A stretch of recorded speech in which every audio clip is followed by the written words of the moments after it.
to Old World Order. We're back with David Ewing Jr.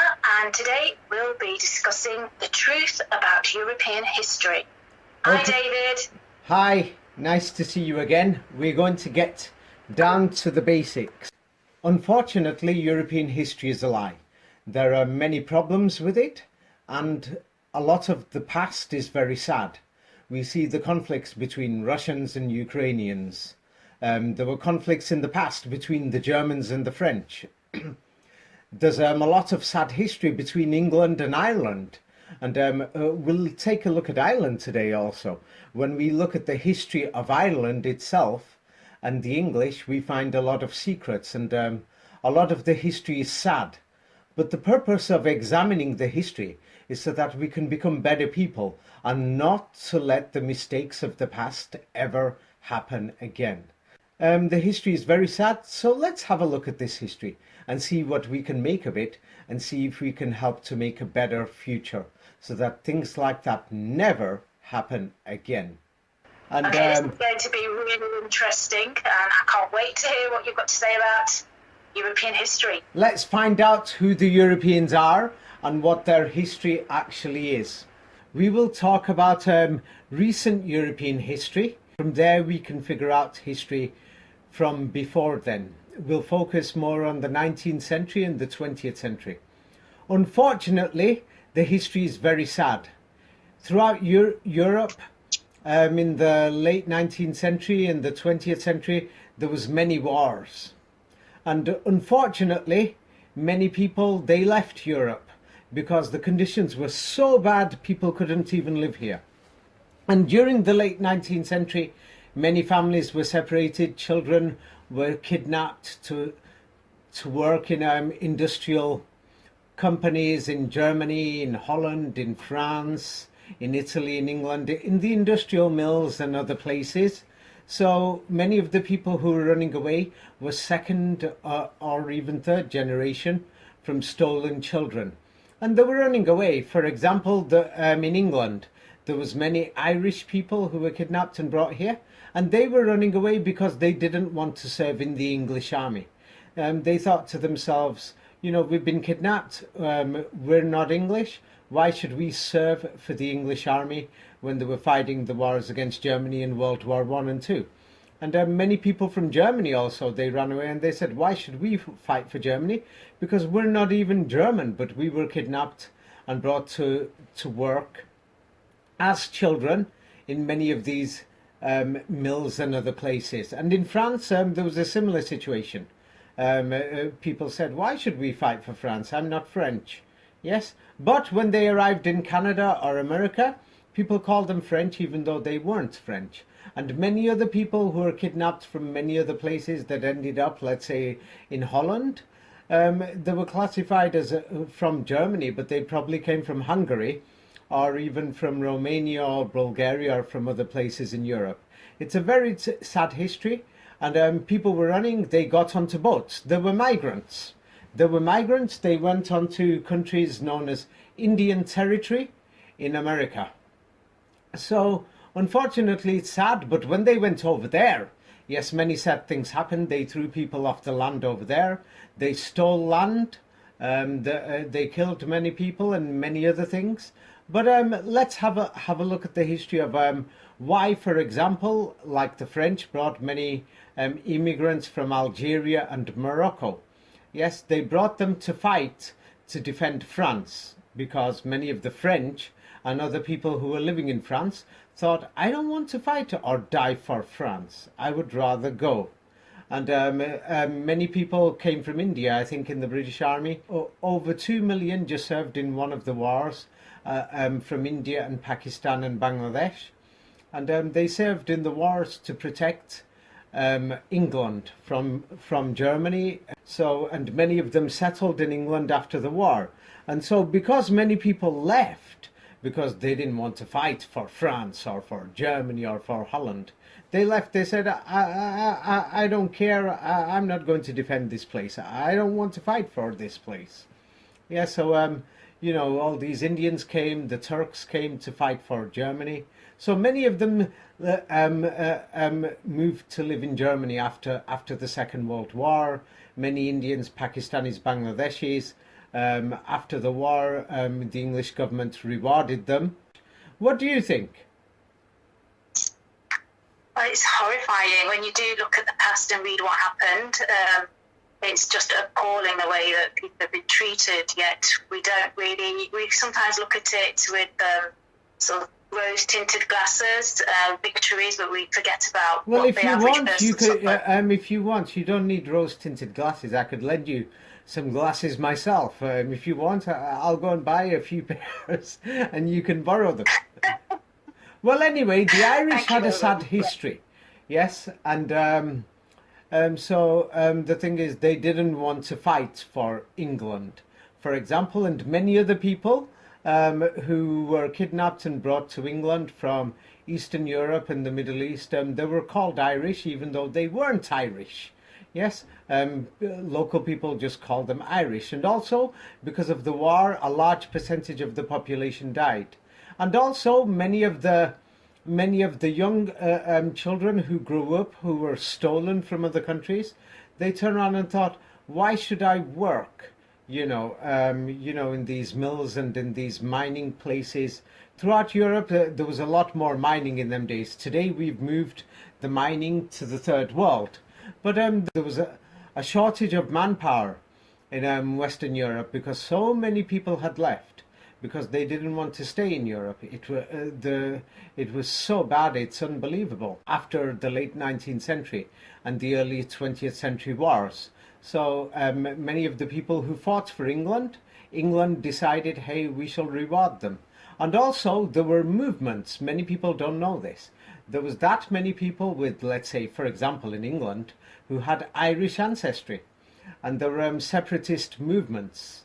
Yes, for not Scotland with the borders today, but Scotland and Ireland all the way up to the borders of Yorkshire and Lancashire, so that would separate from the rest of England.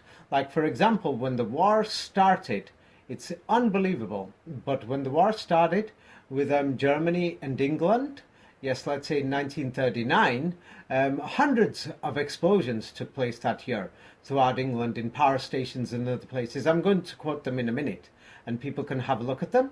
Yes, that were done by, they call it Irish Republican Army, but it was mainly people, yes, in England, who saw themselves as Irish, who thought, hey, this is our chance. And so there was many problems that England could probably break up at the time. So England called for backup, and what they did was they brought people from India, Pakistan and Bangladesh to start fighting in the war. And these soldiers, they based them in many places in England. And France also, when it got occupied by the Germans, the French basically had nothing left, no army and nothing.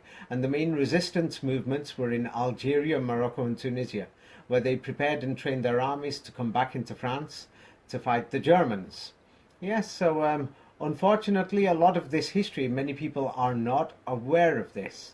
But in case they're wondering why many of the immigrants were brought, like, for example, in Brixton, they brought many people that they call Windrush. Brixton is an area in England which had a high percentage of people who they classified as Irish or white immigrants. But those people, many of them today, third or fourth generation, think they're English. But the thing is, there's a big movement in Ireland, even right now, if people study it, called the Global Irish. And the thing is, anytime that England gets weaker, there's many, not everybody, but many Irish nationalists who are thinking that, hey, we want all the Irish people to come back. And there's 6 million people of Irish ancestry in England, and there's 80 million Irish people ancestry around the world. So let's say, like, for example, the Zionism. So they brought many people from all over the world that are classified as Jewish people to Israel, and they built a country. And they're still taking more and more people. It's a big issue.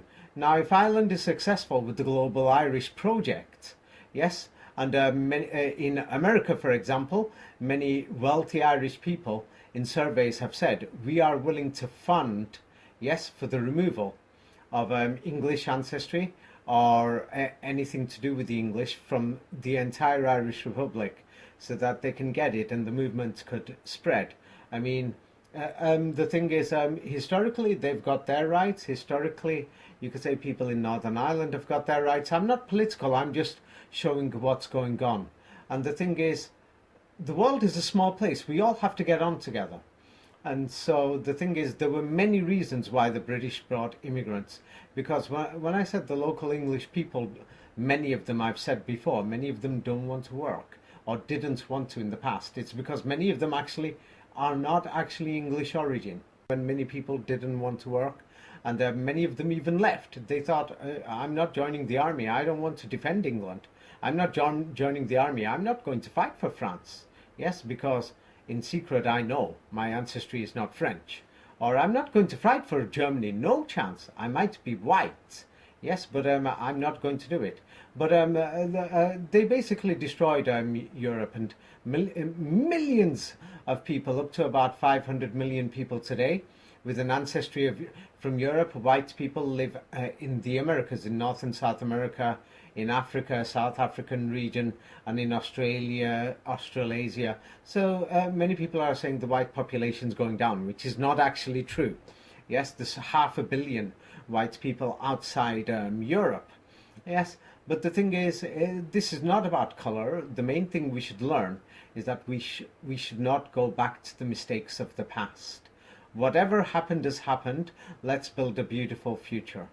And so many people will turn around and say, send the Moroccans home, and you know, things like that. And many other people will say, send the Indians home from England, and the Pakistanis and the Bangladeshis.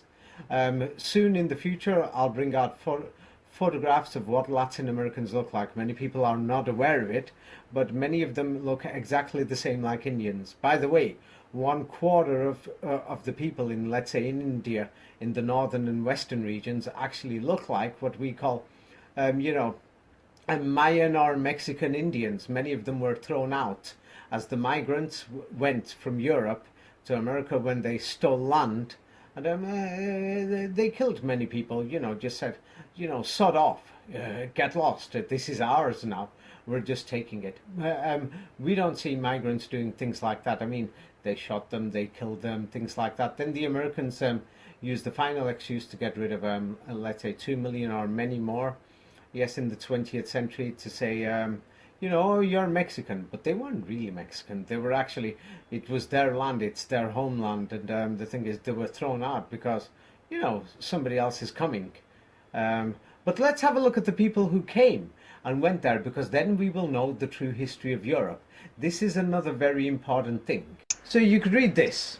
How many Britons are entitled to an Irish passport? That means about 6.7 million people in the UK who don't already have an Irish passport who could be entitled to one. So now we know about 6 million people are entitled to an Irish passport who are living in England. 6 million people. So now when we look at England itself, what we find is this. Here is a map of England. You will notice where the Roman Catholics are living in England, the distribution.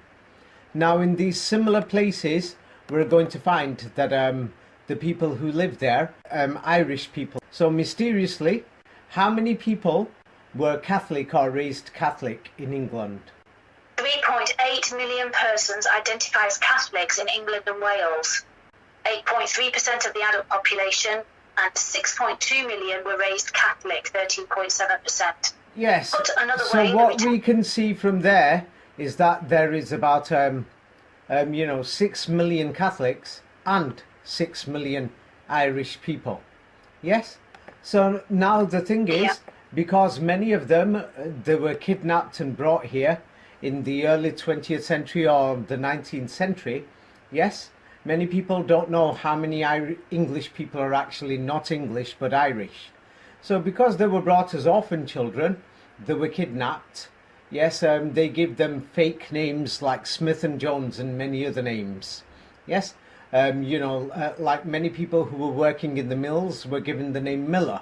Yes, they were given fake names. But, you know, what they say is that only 600,000 people know and declare themselves to be Irish in England. Yes? Whereas it's realistically about 6 million people whose ancestry is Irish, but many of them don't know. And because they were brought and kidnapped, they had no property, no nothing. They were forced to work. They were forced to work in the mines in England, and they were forced to work in the mills. This is why they have no property, and many of them lived in council estates. Many of them think that they're English, but they're not English. And they were kidnapped, yes, and they were forced to work. Their families were left to die in Ireland, in many places, and other children were shipped off to the Americas from Ireland.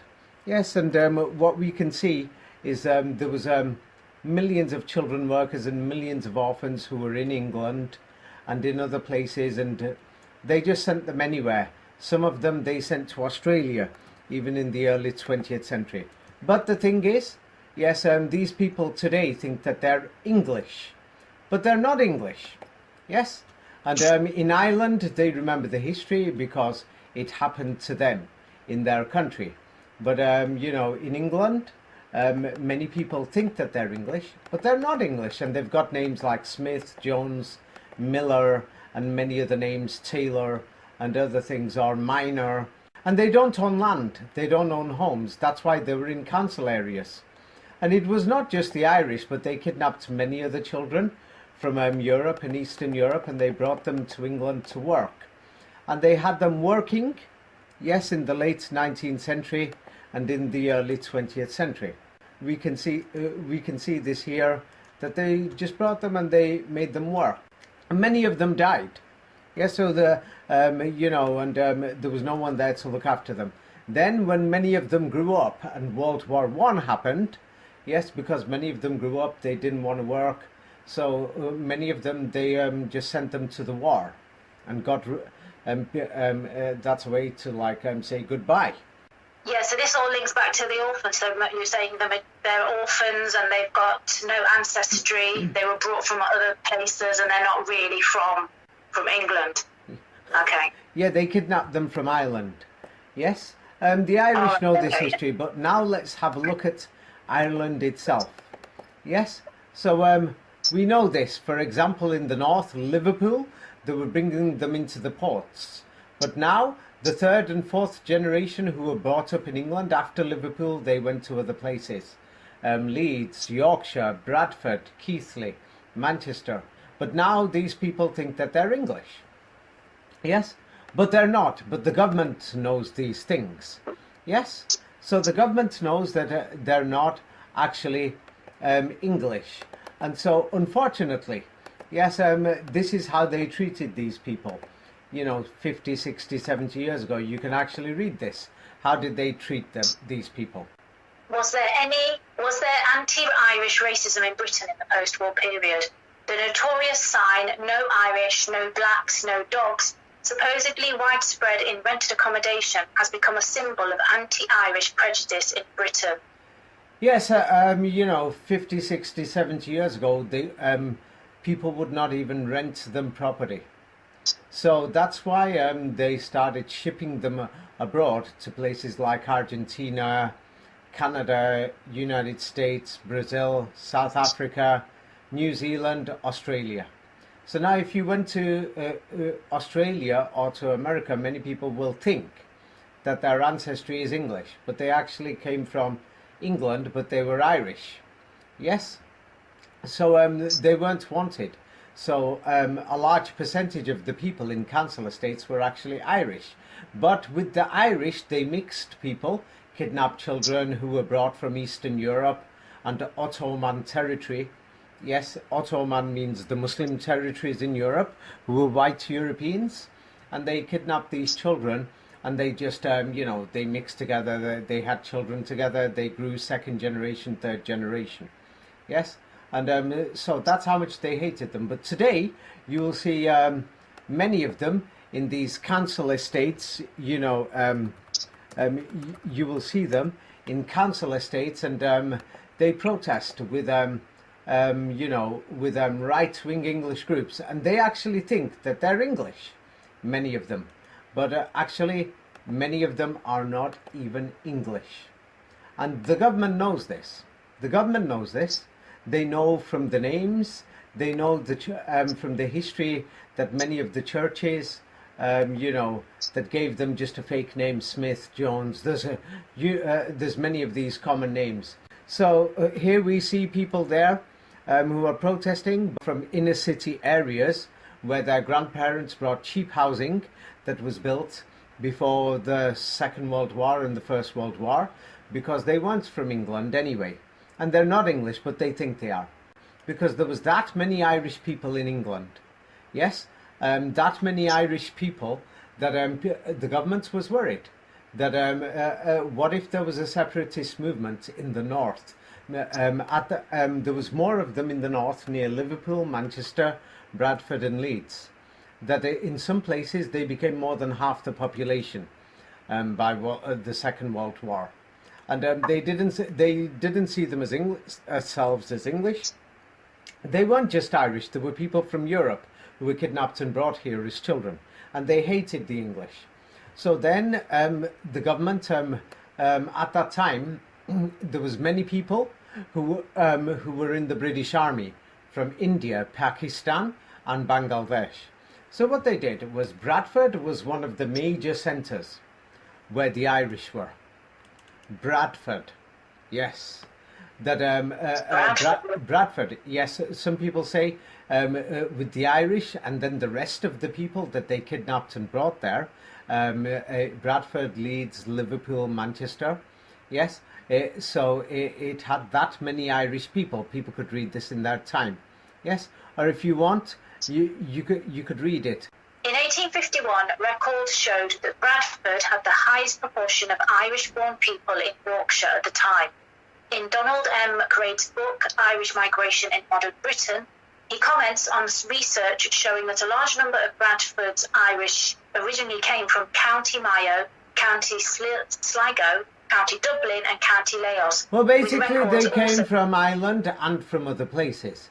Not just in Bradford, but in Leeds, in Liverpool, in Manchester. So now in the north, yes, in the north, in them days, you have to remember, they didn't have the highways or anything, motorways. So the thing is, what if there was a separatist movement and they made their own country? Anybody who is listening, please don't jump to conclusions straight away. There's some pictures on the screen. You could read them in your own time about, is Scotland part of Ireland? Some Scottish nationalists will say no. Some Irish nationalists will say yes. There's a history. The Scots, originally Irish, but now Scots, etc., having driven out the Irish out of Scotland, while the Picts, originally Scots, were now Irish, and vice versa. Yeah, it's on the screen. People can study this in their own time. But the problem was, if you look at the screen, I'm going to read this very fast. Just in 1939, when the Second World War had started, the Irish Republican Army, they planted around 300 bombs inside England to cause disruption, panic, whatever their motives were. But they targeted electricity stations, railway stations, communications, infrastructure, roads, bridges, government buildings. I mean, that's a lot. And maybe there was more, or they planned to do more, or many other things. But a lot of the history, the government calmed it down so that they could calm things down, because there was a war with Germany at the time and they didn't want things to get out of control. But that's a totally separate subject. Yes, but it's very important to note what is going on. Yes, inside England at the time, there's many Irish people, or they're British people born in England, probably the second generation, or people who were brought from Ireland, and things like this. But there is something wrong. Yes, it means that the English and the Irish were not united.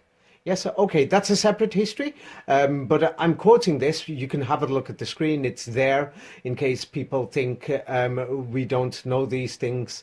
But it's very shocking, but let's move on. So then, the government needed a solution. Yes, so, and at the time, the government was losing the British Empire. So then what they did was they brought a lot of British Pakistanis, because a lot of the Pakistanis, their great grandfather was an Englishman. So they brought many of them. So today Bradford is what percentage from Pakistan?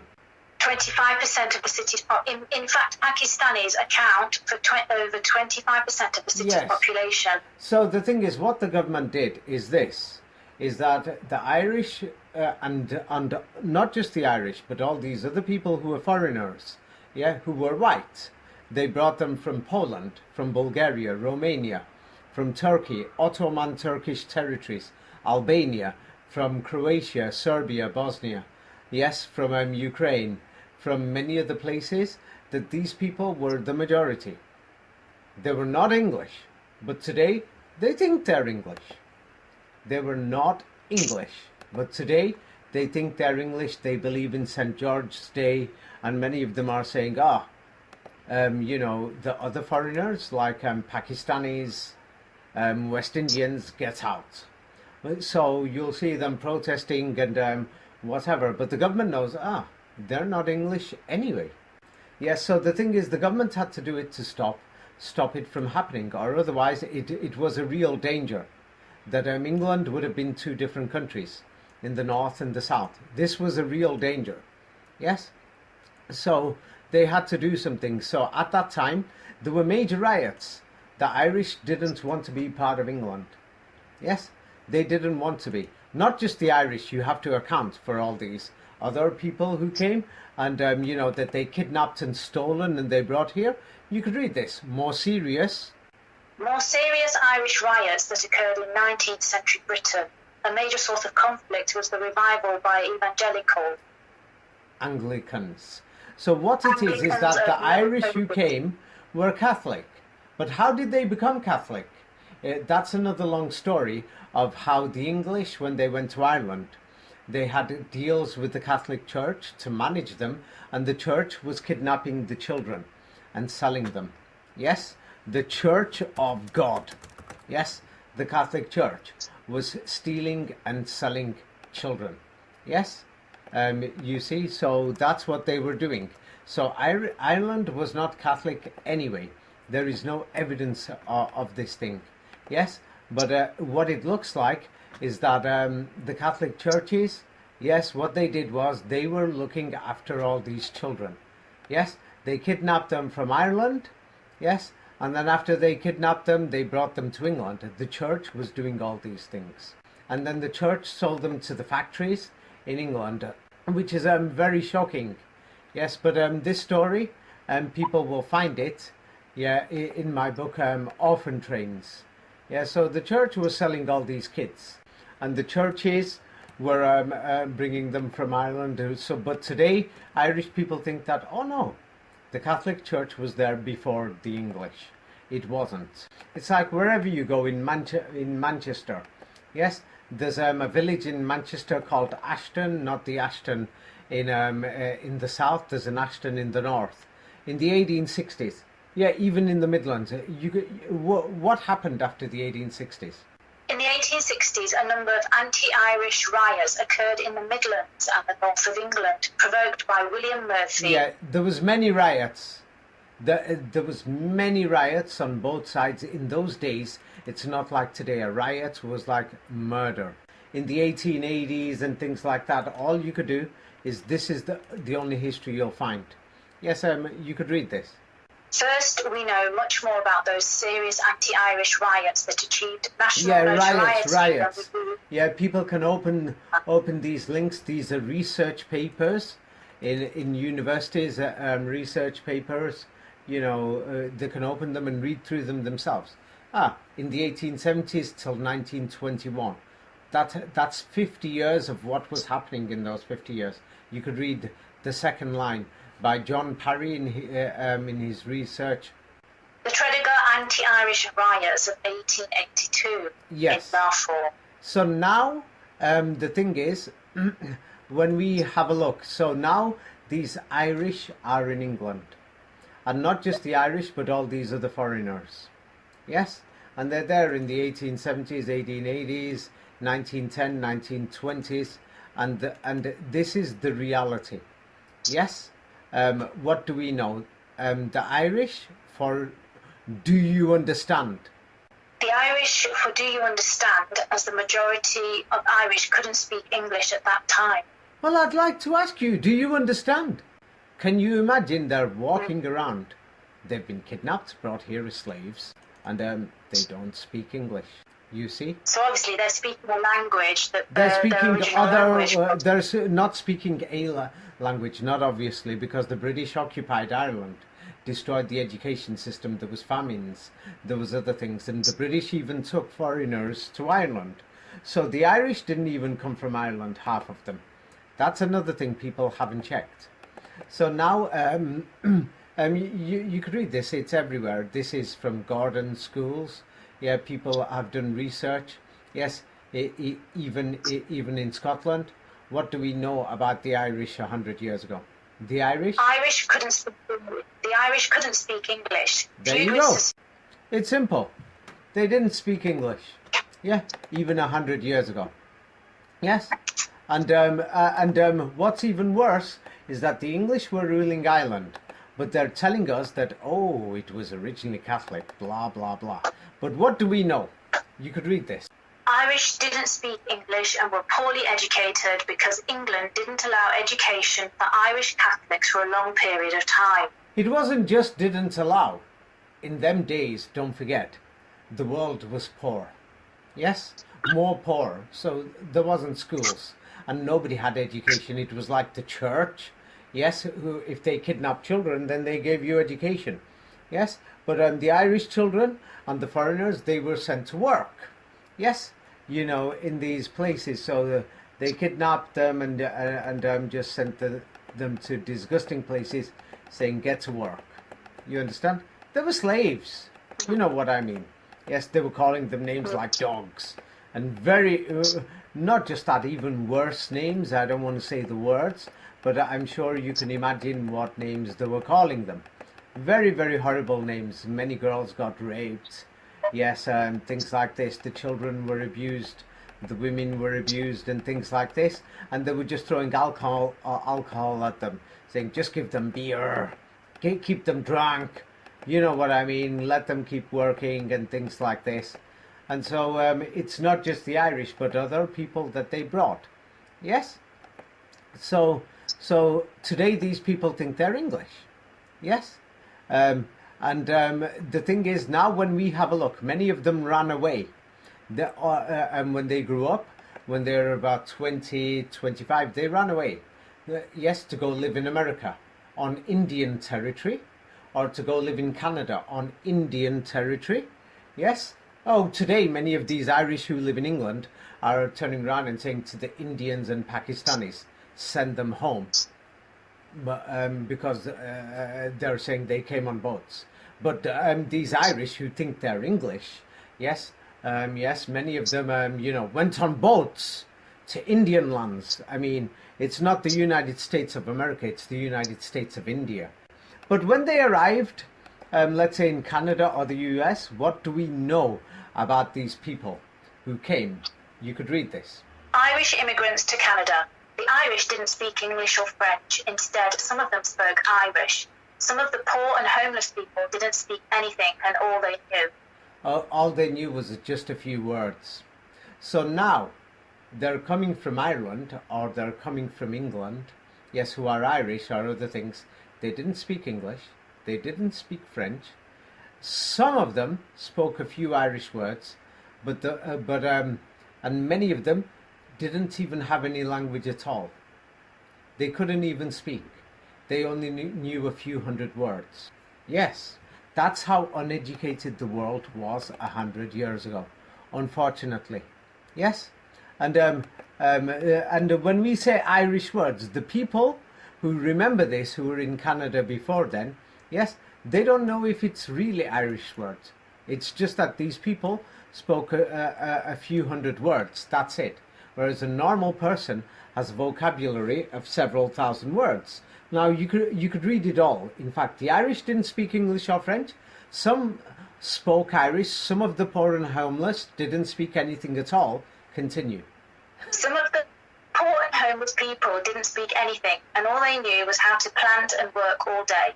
But some knew a couple of Irish words. It was really hard for them to find a job since they didn't know any of the languages that were spoken in Canada. Yes, so they couldn't speak. Yes, so simply, they couldn't speak English, French, or German, or any of these other languages because they were all new, and they knew just a few hundred words, but nobody knows if those words are Irish at all. It's like people who spoke English and French were guessing, maybe they speak that language called Irish. Yes, and Irish or Rush. Irish, Russia, Rush. Yes, so they only knew very few limited vocabulary, almost as if they just came out of the deserts or somewhere. Yes, and so when we look at in Canada, yes, how many of these people, they call them Irish because they don't know what they were. Yes, and don't forget, many of the people who were in England or in Ireland, the British brought them from Europe. But by 1867...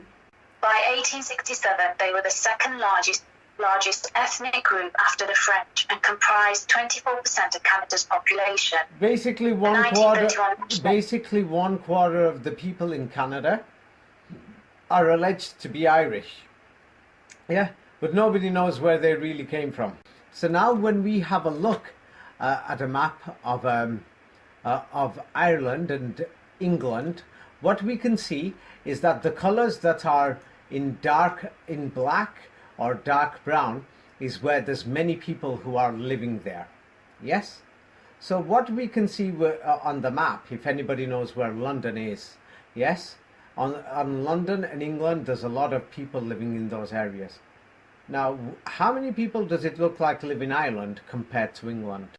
Not as many. Hardly anybody. They destroyed the entire country. They left nobody there. Just a few people. But they made their own country beautiful. For that time, the people who did it. They thought England's our country. Now, the amount of land that's in Ireland, including Belfast, Northern Ireland, and if you remove, Wales, it's a similar size of England. But we're talking about England has got about 60 million people, but Ireland's got about 6, 7, or 8 million people. I mean, what the hell is going on here? It shows that they took them all. They stole everybody. That shows how many people in England are not. It's more than 6 million who came from Ireland. So the population of England, what was the population in 2021 of England? At the 2021 census, the population was 56 million. Yeah, 56 million in England. So how many people live in Ireland? With a population of about 5.4 million. So England has got 10 times the more people.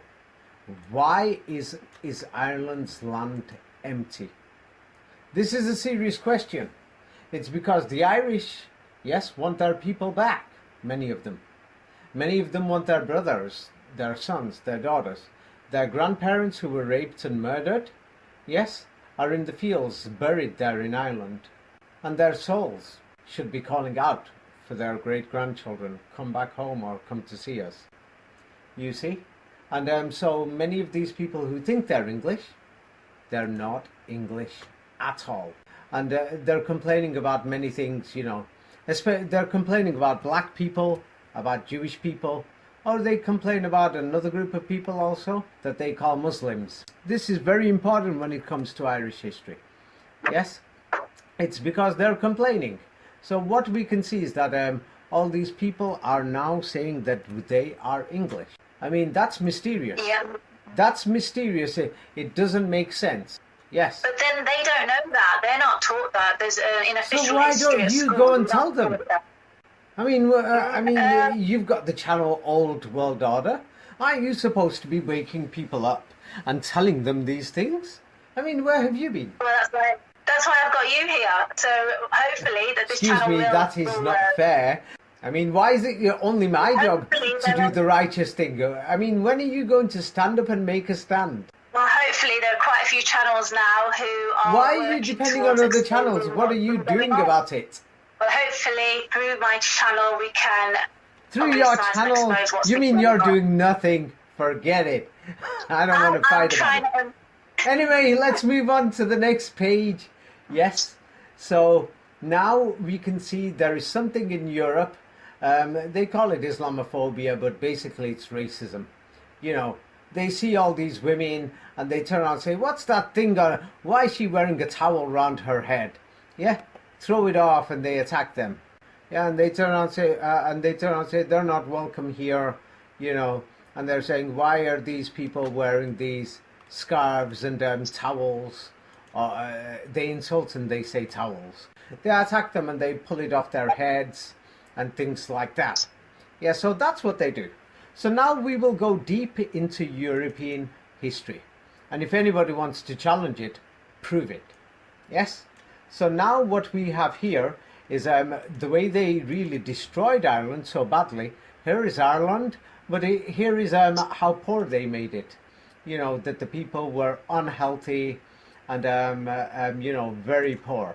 So they basically destroyed Ireland. But let's have a look at the entire history of Europe. This is now all the European people's grandparents. I want to settle this for once and for all. And if you don't have, you know, if you have no proof, then forever hold your peace. I'm going to go through the entire European continent just 100 years ago. Now you could read this. Immigrants, Ellis Island and her children at Ellis Island, 1900. Okay. Now what we can see here is immigrants coming from Europe. Yes? And they're coming from Europe, England, Ireland, Scotland, Wales. Yes? Germany, France, Holland. And what we can clearly see is what are they wearing? They're wearing headscarves. So now what we see is that after 1900, slowly the women started changing fashion. Here is people getting off the boats. They're foreigners. They're in the United States of America. Sorry, the United States of India. It was Indian territory, or Red Indians they call them. So now we've got these people. They're going on boats. They're running away because they had enough of Europe. They didn't want to be there. We've got people, and so many people started wearing a hat.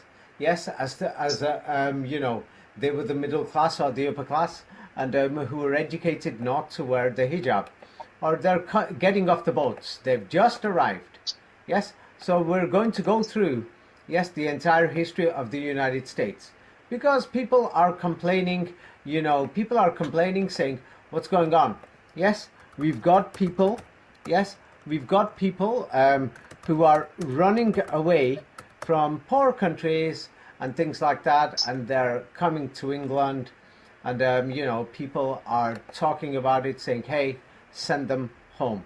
Okay, yes. So if we're going to be fair, yes, and send people home who are coming on the boats, because some people are saying send back all the foreigners. Okay, the illegal ones, you could send them back. Yes. There's a case for it.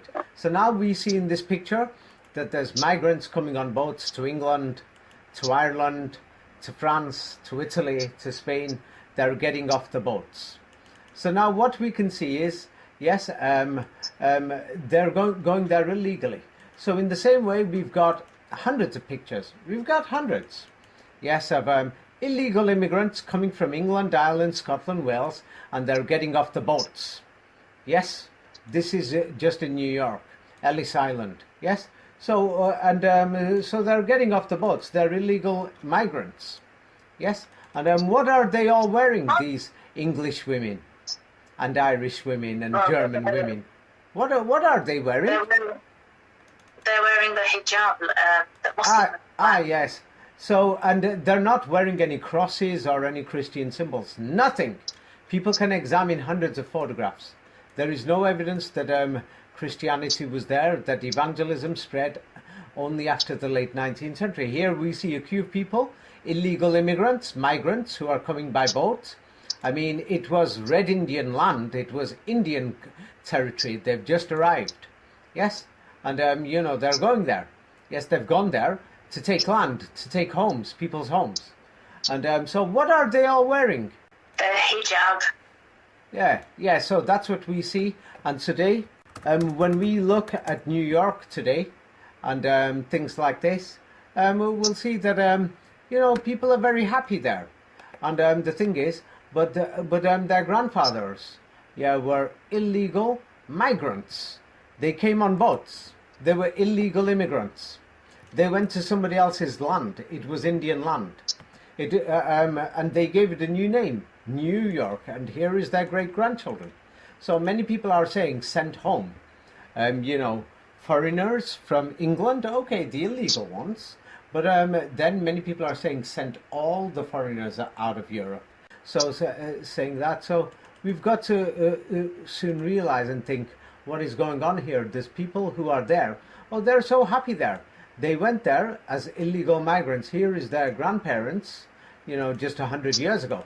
Here's more of them. They're getting off the boats, coming from London, coming from Birmingham, coming from Amsterdam, coming from Frankfurt, coming from Paris, coming from Barcelona. What are they all wearing? They're all wearing the hijab. Yeah, this is very strange. This is very strange. Yes, but they don't show us any of these things. So now, what did the English do to Ireland itself? They destroyed Ireland. Yes, in the same way, that's when the British were in India, Pakistan and Bangladesh. Yes, there's a lot of these foreigners in England from India, Pakistan and Bangladesh.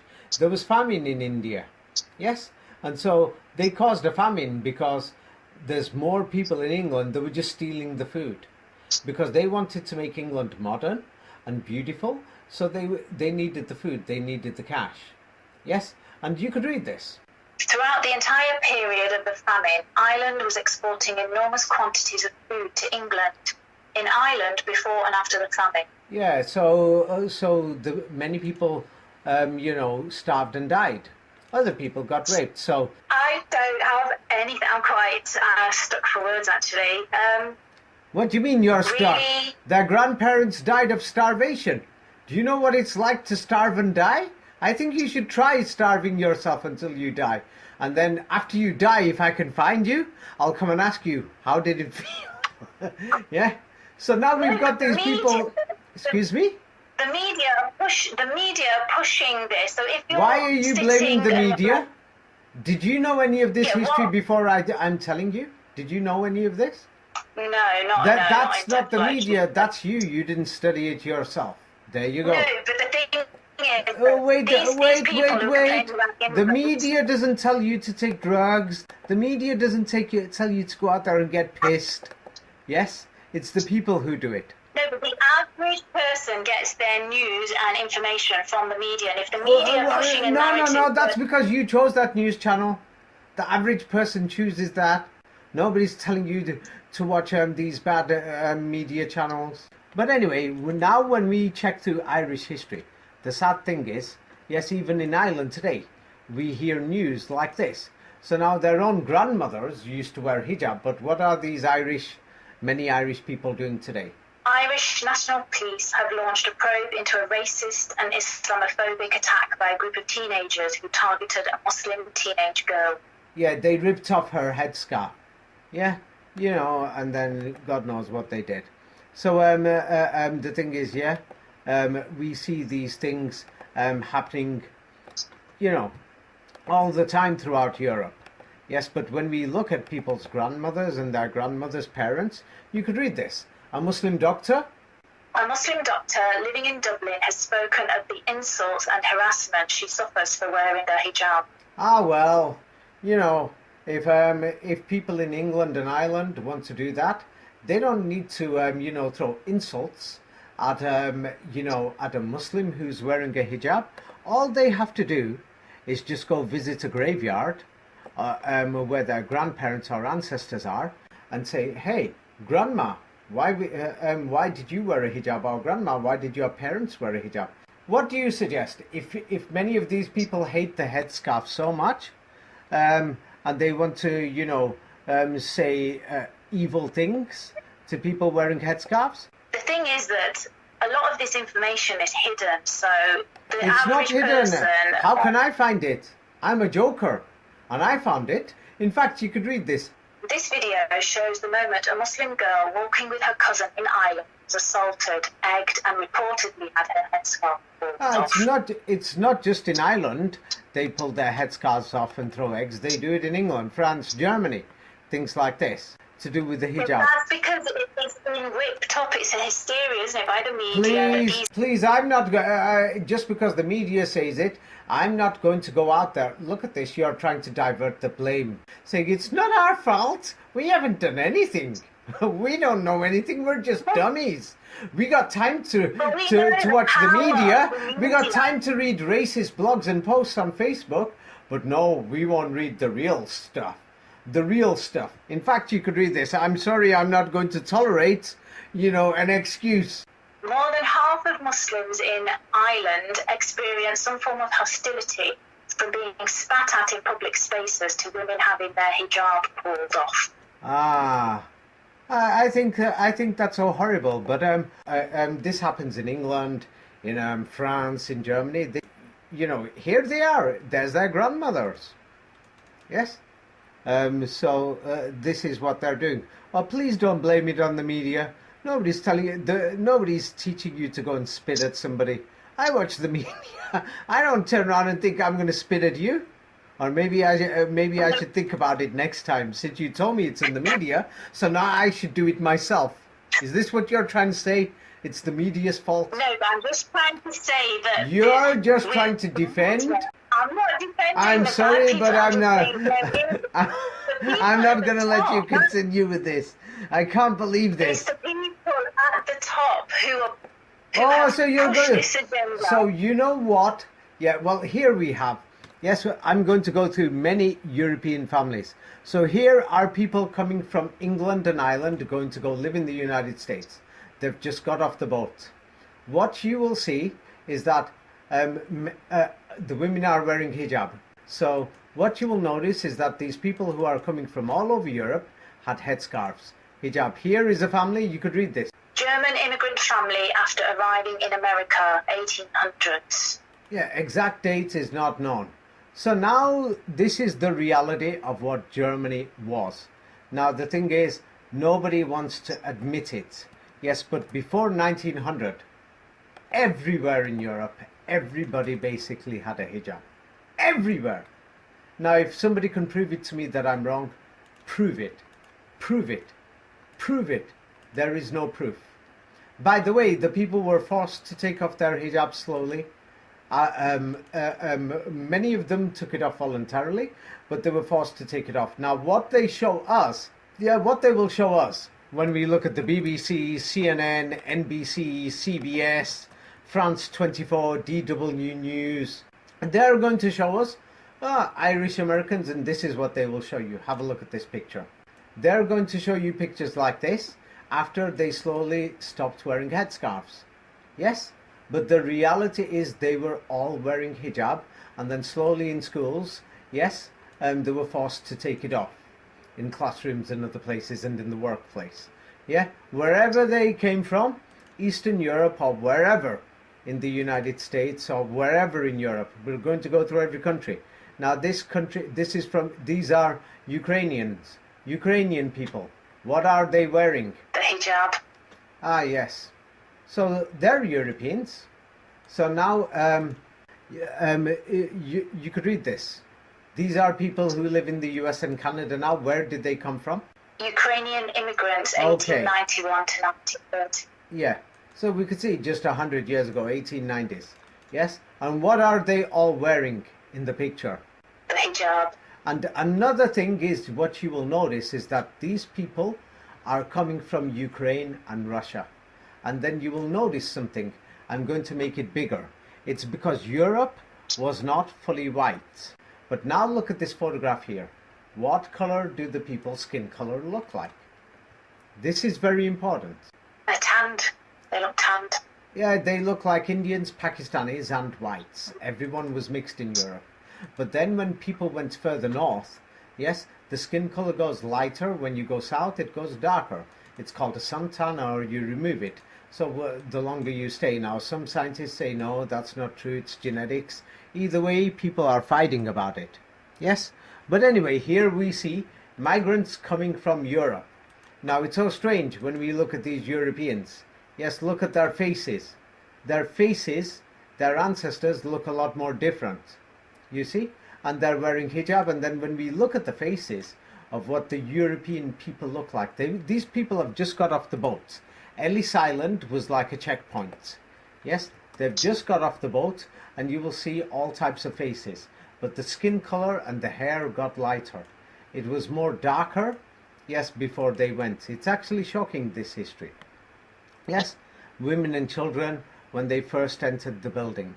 Yes, so we could, at the checkpoint, there's many people to preserve the history.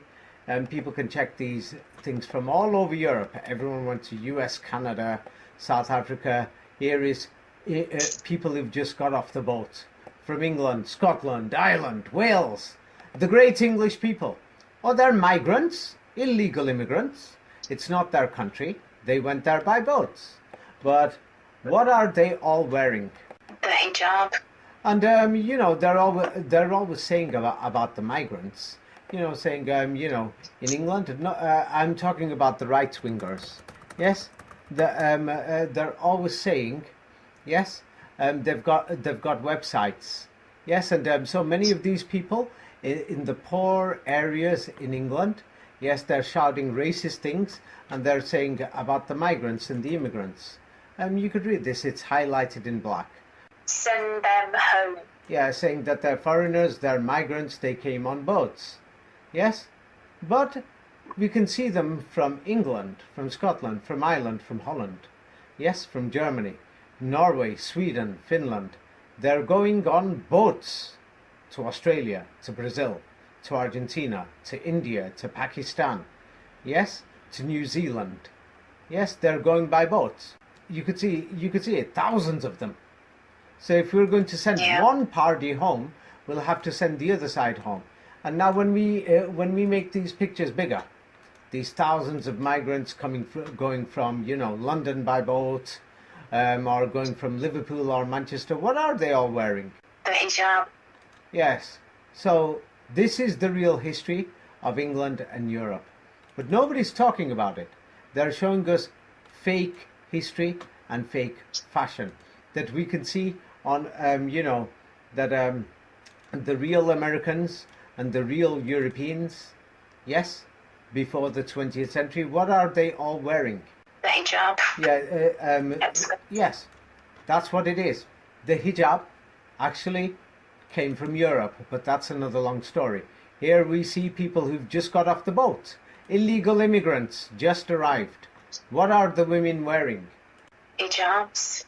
Yeah, and you could read this. First, they excluded the Irish. Yes, so they're Irish people. They're starving, they're dying, they're suffering. Yes, there was too many people. There was too many trafficking, and there was lots of wars going on in the 19th century, and then the First and the Second World Wars. And we can see them all. They're running away to Indian territory. It was called USA. It's India. And they're arriving, but what are they all wearing? The hijab.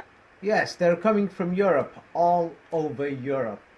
Yes, you'll find hundreds, thousands of pictures. Yes, from all over the world. Here they are. Yes, people who've just arrived, who've got off the boats. What are they wearing? The hijab.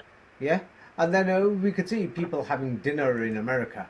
They don't show us these pictures, but these are the real people of America 100 years ago. What are the women wearing? The hijab. Are they wearing crosses? We don't see anything. People can find thousands of pictures online themselves. They're not wearing crosses or any Christian symbols. Nothing. I couldn't find anything. It's because Europe wasn't Christian before. That's another thing. If people read my books, they will be shocked. Now here is pictures. All of these European families. All of them. What are they all wearing? They're all Europeans. They're all wearing the hijab. Yeah, so now you could read this, what this says, in case people are going to say, I'm just making this up. What does this picture say? Newly arrived European immigrants. Ah, yes, migrants, illegal immigrants. They've just got off the boat. Yes, they're Europeans who've come. France, Germany, England, Norway, Sweden, Finland, Estonia, Scotland, Ireland, England. What are they all wearing? The hijab. Yes. So this is the real history of Europe and America. Now, another thing is, yes, this is very important. Europe wasn't white. It was mixed before, but then they made it white after the late 19th century. So this here is pictures of white people at the time, white Europeans. Now, when we look at the photographs carefully, does everybody look white in the picture, or can you see it's a mixed society? So Yeah, what made them separate everything? We'll explain this after. So now let's have a look at these, Germanic Anglo-Saxon people throughout Europe and America 100 years ago. What are they wearing? The hijab. Yes, but now when we look at history books, what they're going to show us is things like this after 1900. Because these are the pictures, this is the history they want you to see. They're showing you just a minor few people, but the thing is, basically almost everybody wore a hijab.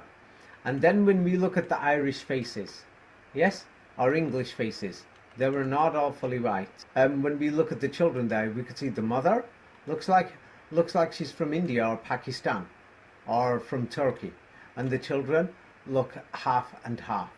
And then slowly, yes, the features, the food changed and many things, and the climate and all these other things, everything had an impact.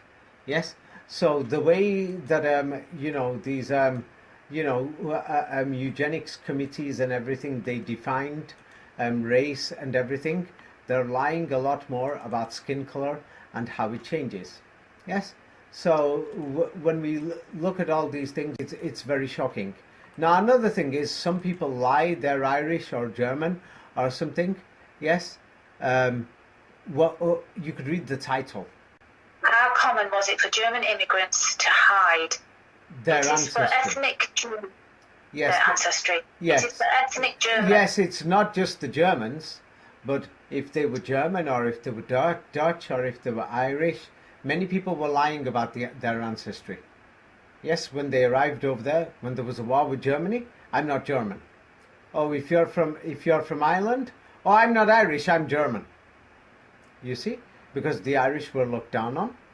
You see, yes. So people invented their own ancestry and heritage, and for the safety of their children and grandchildren, they even told lies of who they were. Many people said, "Ah, we're Jewish." Yeah. Many people said, we're, what do you call it, Italiano. Yes? So the Germans were hiding it. Many English people, if they were from England and they thought they were English, but they couldn't speak English and things like that. So America, they're coming from everywhere. They're getting off boats. That's why before the 1950s, around half the people could not speak English properly. Yes? And so you could see this in 1917. Many German Americans began to conceal their ethnic identity, stop speaking German. Yes. So, and did they even speak proper German at the time? Or did they speak something else? And not only this, Germans and Irish and many other things, people invented their names and all these other things. Some Irish and some Germans took English names, Smith, Jones, people were doing these. So they invented fake names, they gave themselves these fake names to hide their, you could read it. Others changed. This is from the Library of Congress. People can read these things themselves. Others changed the names of their businesses and sometimes even their own names in an attempt to conceal German ties and to disappear into mainstream America. Yeah, people just wanted to mix in. So that is another reason why people, change their names and things like this. And so, because people were afraid. Yes, same like many Muslims. Compared to 30 years ago, up to a quarter of the Muslim women in Europe and America now don't wear their headscarves because they're trying to blend in and wear the new fashion jeans, whatever.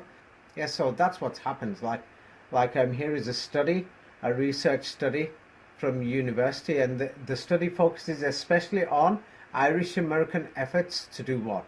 It focuses on Irish American effort to insulate themselves from accusations of unpatriotic and un-American attitudes and behaviours. Yes, because what the government did, they were promoting, there wasn't no television, they were promoting, hey, don't wear a headscarf, don't do this, don't do that. Yes, send your women to work. Oh, the boys round here, they drink, join the army, do this, that. There was many things, and if people didn't go, did that, they became targets. Or basically, it wasn't Americanism, it was basically you become English. Both German Americans and Irish Americans were targets of the 100% Americanism campaign. Yeah, well, basically, what they did was they got rid of their original languages, they got rid of everything. They got rid of the headscarves, everything, they changed them to something else. There is no evidence that they were Christians, they were evangelicals, or any of these type of American type of Christians, which is different from Europe. The entire history is a fraud. Yes, the reality of these people who came from Europe, yeah, the reality is, yes, is this. These were the English people, these were the Irish, these were the Germans. Now, America was one of the first places to change everybody. Nazi Germany followed, forcing people to remove all the headscarves and all the old-fashioned in England, in France, in Holland, then Eastern Europe did it. They basically got rid of the hijab. By force. It's another long story. So now when we talk about Europe, many people are not aware of who was in Europe. There was many people who were known as Black Dutch. And people said they were mixed ancestry. Yes, and the thing is, you could read this. Over time, the term Black Dutch migrated with certain families of mixed ancestry from North Carolina, Kentucky and Tennessee to Missouri and Arkansas, as well as to Mississippi, Alabama, Texas and Oklahoma, where its original meaning became lost. Many people born in the 20th century have claimed Black Dutch heritage, sometimes in addition to native heritage, without having any idea who their Black Dutch ancestors were supposed to be. Unlike families in Pennsylvania or Virginia, most of the mixed-race Black Dutch families of the Deep South have English, Scots or Irish surnames and have no German ancestry in their families. Okay, the truth is because when so many people ran away, in America they were at war with the Germans. So now the thing is, you know, many people just chose English or Irish names. But the thing is, many people came from Europe who were actually black, and they call themselves Dutch or something because they went through the Dutch ports. They came from the Rhineland, West Germany, and eastern France near Strasbourg. Yes. So the thing is, Europe before was multicultural. And very soon, if we can't do it in this video, I'll do it in another video to show how and when racism started in the late 19th century. It had something to do with when people took off the hijab in Europe and America. That was the main trigger of racism throughout Europe and America. Many people don't know this, but this is very important. Yes, I'll go through it some other time. Yes, and of course in this video there's many factors I can't mention, and some people will say I don't understand what David's showing. But the thing is, if they don't understand that there's many links I'm showing in pictures, they should open the links, read it, talk to people, find out, and they'll find out many different things. Yes, and anyway, so read this. Late 19th century, and with the growth of the discovered that mothers from lower socioeconomic statuses used less vocabulary. Okay, but basically, people used less vocabulary. Yes, and the written language is not the same as an oral language. For example, yes, why in a trial, why do people have barristers in England or lawyers in America? Because when somebody who has less vocabulary, the policeman could say, the murder happened on this date, did you do it? And the person could reply, didn't do it, wasn't there. So now when the police officer writes it down, the person said, didn't do it. Didn't do it. I mean, he says the words together, D-I-N-T, didn't do it, didn't do it. Yeah, so the thing is, An oral language is not the same as a written language. So the police officer, when they take the statement, they could write, "I didn't do it," he said. But he didn't really say those words. He just said, "Didn't do it." So you see, people used less vocabulary. If they used less vocabulary, for example, the Bible has many, many words. It would have been difficult for people to even know what it said in the Bible, for example, because there's that many words. This is very important to remember. But anyway, yes, when we look at the people arriving in the United States, you could read where these people are coming from. Where are they coming from? From Austria, Hungary, Germany. Yeah, so these people are Austrians and Hungarians and Germans and people from that region, Austria, Hungary. And what are they wearing? The hijab. Yeah, so we can see a common pattern throughout Europe. This was the fashion. This is what the original people of Europe were like. Now, these are people, they've just come to America from where? From Rotterdam. Rotterdam is in Holland, in the Netherlands. Yes, many people were running. Now, so we can see what the people in that region were like. You know, around Rotterdam is Belgium. People came from Belgium, Luxembourg, from Denmark, from Germany, from France. So when we have a look at these pictures properly, yes, they went as migrants. They went on boats. Yes, and so what are they all wearing? They're wearing a hijab. Yes, so we're beginning to see a clear pattern. So you can see this now. I'm showing people from all over Europe. So what was the fashion of Europe? Wearing the headscarf, the hijab. Yeah, so it's clear what the actual fashion sense was in Europe. It wasn't just fashion, it was linked to their original culture and their original religion. We don't see any symbols of Christianity, crosses or anything what they're showing us in the movies. They're lying about the history.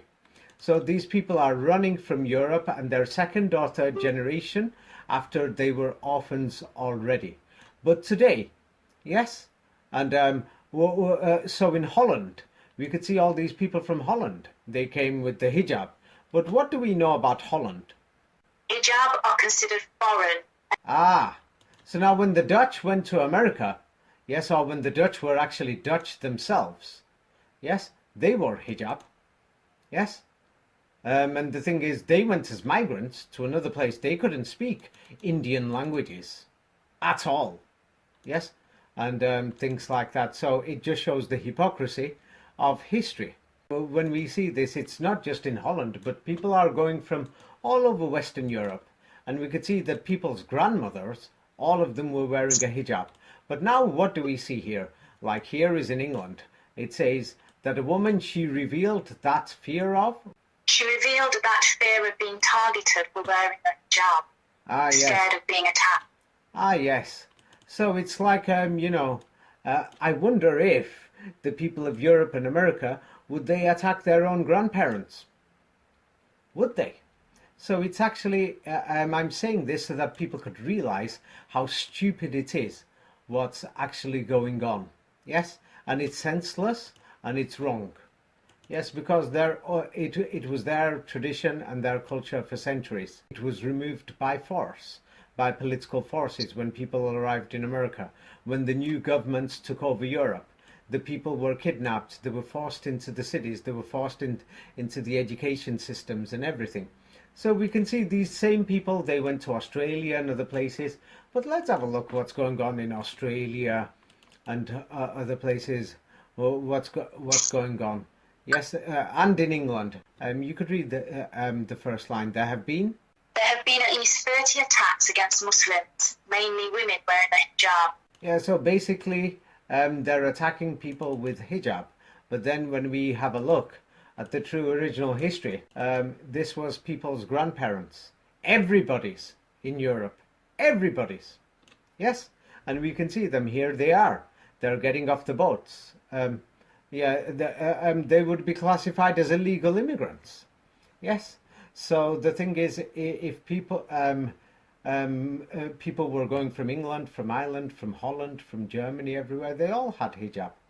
And so the thing is, for example, let's say many English people want the foreigners to leave. Now, let's say if they all left, then the thing is, many people who have an Irish ancestry see themselves as English today. But if the global Irish movement moves forward, people can study what is the global Irish movement. If it moves forward, many people don't know. So let's say if all the foreigners left Europe, let's say from England, will the Irish think that they're still English? Many Irish people consider themselves as still Irish on St. Patrick's Day and things like this, but many of them, yes, consider themselves as English. But if the global Irish movement moves forward, because Ireland isn't just going to sit there, yes, that it's got 5 million people, and there's a big movement of people saying that they're going to spend millions and millions of dollars for the global Irish movement, or even to fight, yes, for all of Ireland and to fight for the global Irish movement. Let's say all the foreigners left England.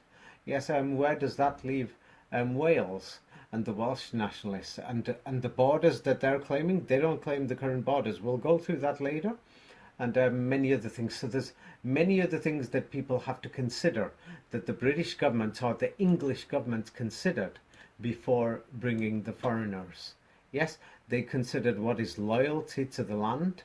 It had nothing to do with one person taking over another. They thought what is best for the English people, because they care about England, same like the Irish care about what's the best for their people. Okay, now, what are the people? These are people who are coming from Europe to the Americas. What are they wearing? They're all wearing the hijab.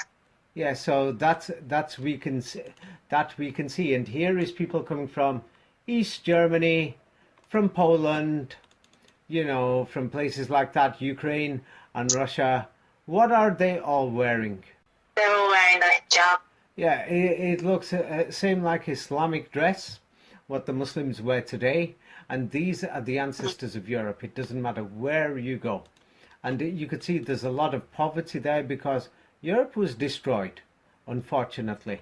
Yes, it was destroyed because of the infighting, because racism started. That some people thought, this is our land, this is our race, this is our something, and the nationalism went beyond the limits. It was too much. That's why after World War II they thought we'll create the European Union to end these problems. Now here is a ship. Where is it coming from? A ship of the North German Yeah, Lloyd. so it's basically it's coming from the German ports. All the German ports are in the north. What are all the people wearing? They're wearing hijab. Yes, so we can see these things. It's all over Europe, and so the thing is, we're talking millions and millions of people leaving, saying we don't want to fight for England, we don't want to fight for Germany, we don't want to fight for Europe. Europe was like totally destroyed. It was a mess. It was such a mess, and the people didn't even want to rebuild it. And many of them didn't come back after the war. They thought, we don't want to go back there. We don't want to rebuild it. They didn't want to. So they left. Here they are. They're going on the boats. So that's why Europe brought many of the people who fought for Europe and defended Europe. For example, from India, and many of the children from Algeria, people who were part of the families of the, French, British, Dutch soldiers, half English, half Indian, and things like that. So and because they fought for England, so England gave them the rights. Also, there was a shortage of the workforce, and many of the people that we call English today, I'm saying, or we call French, or we call German, many people say, why don't the young generation want to work? If you go back to, the 1950s and 1940s, many of the children know that their parents were kidnapped and brought, and they were forced to work as slaves. So the people, the attitude carried on into other generations, and they thought, I don't want to work for this country or anything. It's not my country. But then, now it's the third and fourth generation. So part of the government's, European government's policies was to bring migrants and foreigners. Yeah, there's, let's say the foreigners left in England. England's got 56 million people. Maybe the foreigners are 20 million people. Maybe less, but let's say it's 20 million. And they left. We're talking with the Eastern Europeans, Polish and all these other things. If many people left, because people will see the instability. So many of the Eastern Europeans will also leave: Romanians, Bulgarians, Hungarians, Czech Republic, Slovakia, Germans, and French, even Western Europeans. Many more people will leave. Then that will leave England with a high percentage of Irish, Scottish, and Welsh people and different nationalist movements. And then the old hatred will come back. And if people think, oh no, that will never happen. For example, in Serbia and Croatia and Bosnia, people were so intermarried, there was peace for about, 50 years, estimate, between World War II and the 1990s. People were married between most of the families. But even then, when the war started, people went and killed their sisters or their sisters' husbands or murdered their sisters' children. They burnt them inside the houses. The Balkans wars in the 1990s were one of the worst. That I couldn't believe it, that people kept the grudges from 100 years ago. Remember what his great-grandfather did? Yeah, everyone thought that was gone. Yes, because there were many Serbians in Croatia, and the Croatians thought, oh, they see themselves as Croats now. And there was many Croats in, Bosnia and Serbia, and everyone thought, oh, they see themselves as Serbians now. And there was many Bosnians in Croatia, and people thought, oh, they see themselves as Croats. Or many Bosnians in Serbia, and they thought, oh no, they will see themselves as Serbs. Yes, which they did during the peacetime. Yes, like right now we'd see Irish people flying the English flag, England, England, England.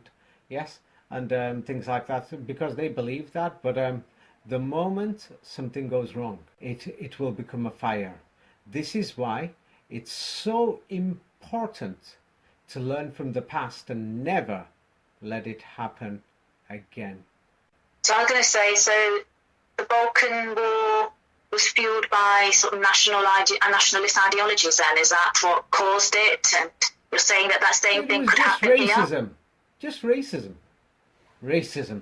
Yeah, when the racism started, it's like the thing is, for no reason, so white people called the other white person black. And the thing is, it was so bad, it's unbelievable. Yes, what happened in the Balkans in the 90s.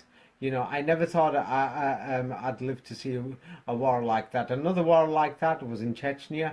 And unfortunately, we've had similar wars like that in the Middle East through Western invasions into Syria and Iraq and things like that. And then what's going on in Gaza now. And the thing is, I know some people have accused me of saying David is a Zionist, David's supporting Israel. It's not about supporting. I mean, when I turned around and said, hey, there's enough land in the Middle East, everybody could live there. In fact, I think that they should form a common union. Israel, Saudi Arabia, the Emirates and Turkey, and they should form a union like the European Union. I know many people in the Middle East won't like that, same like many people in Europe. They're thinking we want to leave the European Union. If they do that, then there's divisions even within Belgium. Yes, there's divisions even within France. There's divisions even within Spain, where people turn around and think, I am from this race, you're from that. But I'm in England and I will think, oh no, you're all Spanish. But somebody over there will say, oh, they've got dark hair Spanish, so they're not the same as us. Or we've got a bit more blondish hair, or they've got a bit more brownish hair that side. Western Spain, we've got a bit more blonder and things like in the northern Spain. In the southern side, they've got a bit more browner eyes and darker hair. I mean, that's part of the Catalonia movements and all these other things. And it could spread to an Andalusian movement.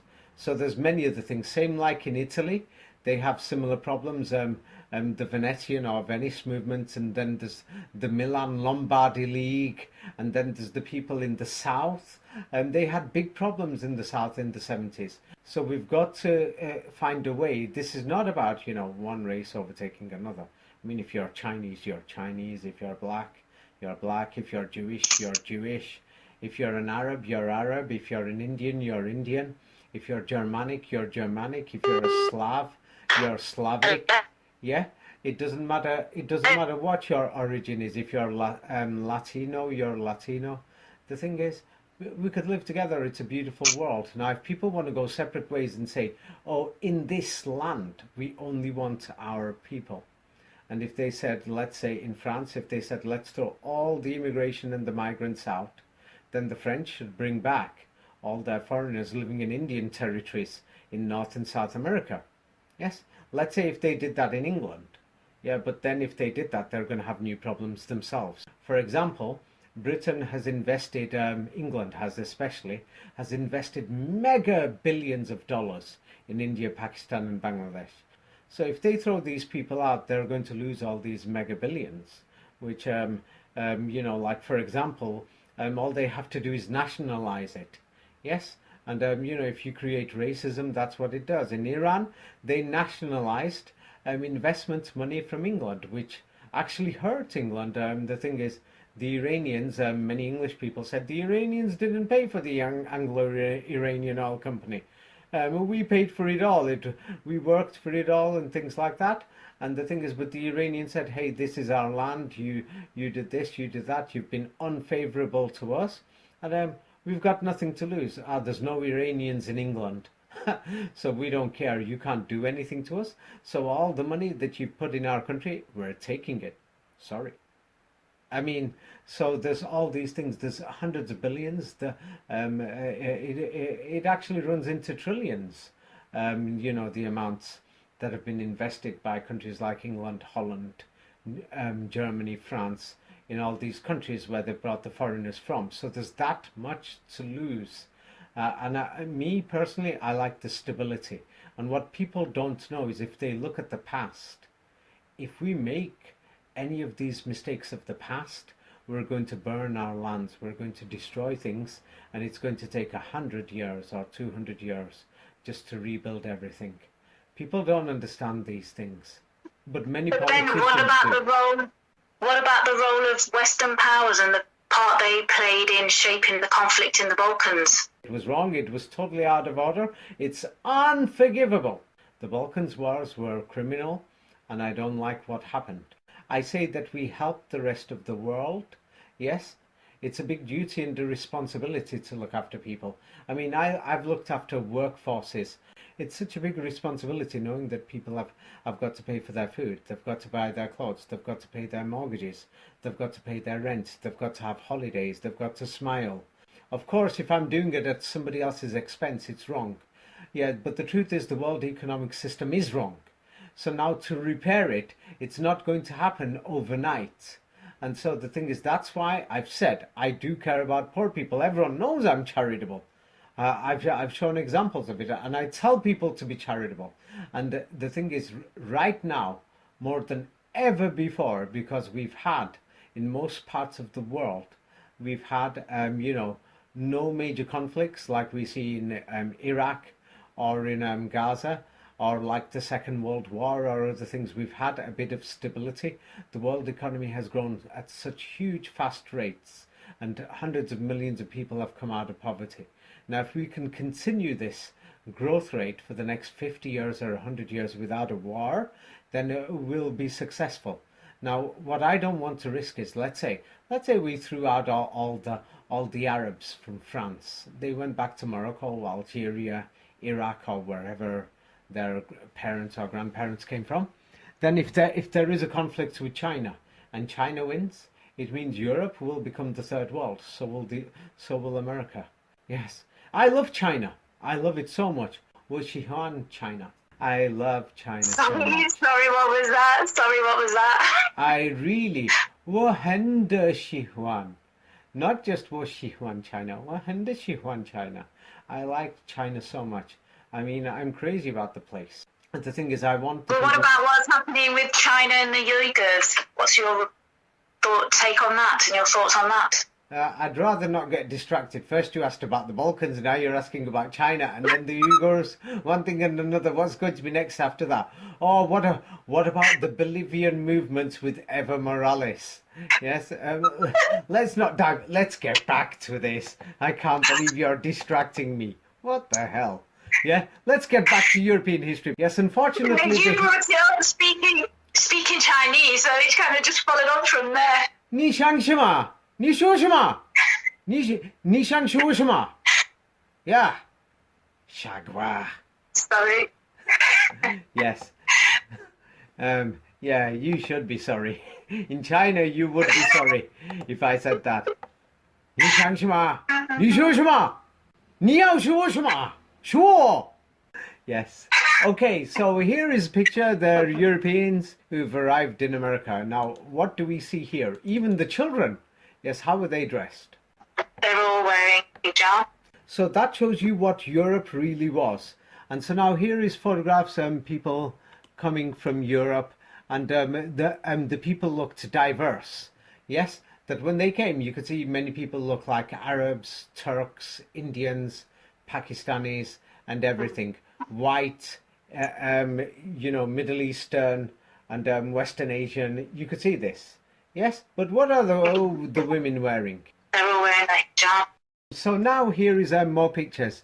Yes, and this is a ship that's arriving, in New York, basically. And what are the people wearing? What can you see there? These are European They're all people. they're all wearing the hijab. Yes, so we can clearly see what Europe was. We can see it here, and people don't know these. So here they're coming from Cork in Ireland. Yes, and what are they all wearing? The hijab. Yes, and so here we have people who are coming, who've just arrived, coming from Europe. How are they all dressed? These European people. They're all wearing the hijab. Yes. Here is just a family, who came from, God knows, maybe from England, from Scotland, from Holland, from France. So what are they wearing? Even the children. They're all wearing the hijab. Yes. And so these have they got any Christian symbols, Christian necklaces, anything in any of these pictures? No, I'm zooming in and I can't see anything. Ah, yeah. Yes. Here is more pictures. I want you to look at the people here, even the men. Yes. Do they all look fully white, or are the people mixed? No, they're mixed. They look. They could pass as Turkish, Middle Eastern. So that was the reality of Europe. Yes. So that was the reality of what Europe was. So here is a ship. It's a ship that arrived in 1908, and when we look at the people on the ship, yes, what do we see? What are they all wearing? They're all wearing the hijab. Yeah. So so these are from Germany, Poland, Estonia, Lithuania, Latvia. Here is another picture of just specifically. They think it's Polish women, or they got on the boat. Or they said they were from Poland. And the thing is, what are they all wearing? All of them are wearing the hijab. Yes, so we can see what is the reality of what Europe was. So the actual history and everything, yes, they don't show us these things. They don't want us to know. So here is a picture taken on board the ship. What is the name of the ship? The ship is the Kaiser William II. Yes, what are the women wearing? They're all wearing hijabs. Yeah, I've zoomed into the pictures there. They just look like the average Muslim women that we see walking around Europe, and that's the bottom half of the deck. And on the top deck, here is a picture so that people can actually see that they're actually Europeans. There's men there beside the women. What are the women wearing? They're all wearing the hijab. Yeah, so this is Kaiser William II ship, Germans and people like that, and from that region, we can see this. Yes, so let's have a look. Here is another ship. They're all migrants, illegal immigrants. They went to somebody else's land. They threw the people off the land, off their homes, and they took over the entire land. Yeah, so here is arriving in Ellis Island. Yeah, because they didn't want to fight for Germany, England, or France, or Holland, or all these European countries. What are they all wearing? They're all wearing the hijab. Yeah. Yes. So we're looking at one ship after another. So now in the area around Berlin, that's known as East Germany or Prussia. Yes. here are local women. What are they wearing? They're all wearing hijab. Yes, so we can really see what the women looked like in, in Berlin, or what they call East Germany, or they called it Prussia at the time. We can see what they looked like also. Yes, so we can see these things. There's New Haven. So now there's New Haven. Let's have a look. They call these people the fishwives or whatever. I don't know what that means. Yes, but what are they all wearing? They're all wearing a hijab. Yeah, that day they probably wore beautiful clothes because the photographer went, let's just look at average English places. I think this photograph was taken in 1875. This is Lincolnshire, right in the middle of England. And what are the women wearing? What do they wear? They're wearing the hijab. Yes, so we can see these things, and we can see this throughout Europe. That was Europe. So it's like if anybody says it wasn't, it's just a lie. Here is people who are running away from Europe. They don't want to be in Europe. They wanted to live on Indian land. Today it's called America, United States, or Canada. They've given, European names like Boston and all these other places and things like that. Here is people leaving Europe. What are they wearing? They're wearing the hijab. Yes. Here is European people. Yes, they're leaving from everywhere. England, France, Germany, Norway, Sweden, Finland. They're running. What are they all wearing? Again, they're all wearing the hijab. Yes, all the Europeans wore hijab, and today their grandchildren, the behaviour, many of them, there's many good people. It's a minority who are doing the racist acts. I mean, what are the women wearing here? Yes, they're on the ship, illegal migrants, illegal immigrants. Yes, going to Indian territory, stealing their land. Yes, what are they all wearing? Oh, they're all wearing the hijab. Yeah. Yes, so we can see these things. And not only that, here is people. Yes, what many people don't know is that many Irish people went to America. And so I will go through this maybe some other time. But it's very important that people know that there was movements in America. Pro-German movements that had people who were Irish, or people in France who were children of orphans and other people who really hated, France, or really hated Holland, or because they got kidnapped and they were working in these industrial revolution mills and factories.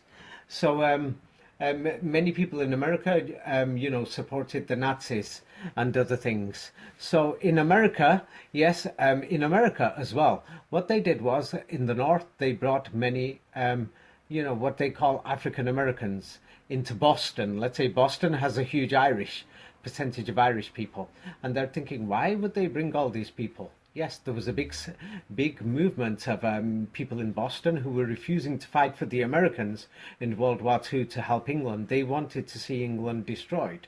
Yes. Now, if I'm Irish, then of course, knowing what the English did at the time, of course I would support that. If I'm English, then of course I'm going to be supporting England. Yes. So the thing is, if many people are wondering why, let's say in Boston.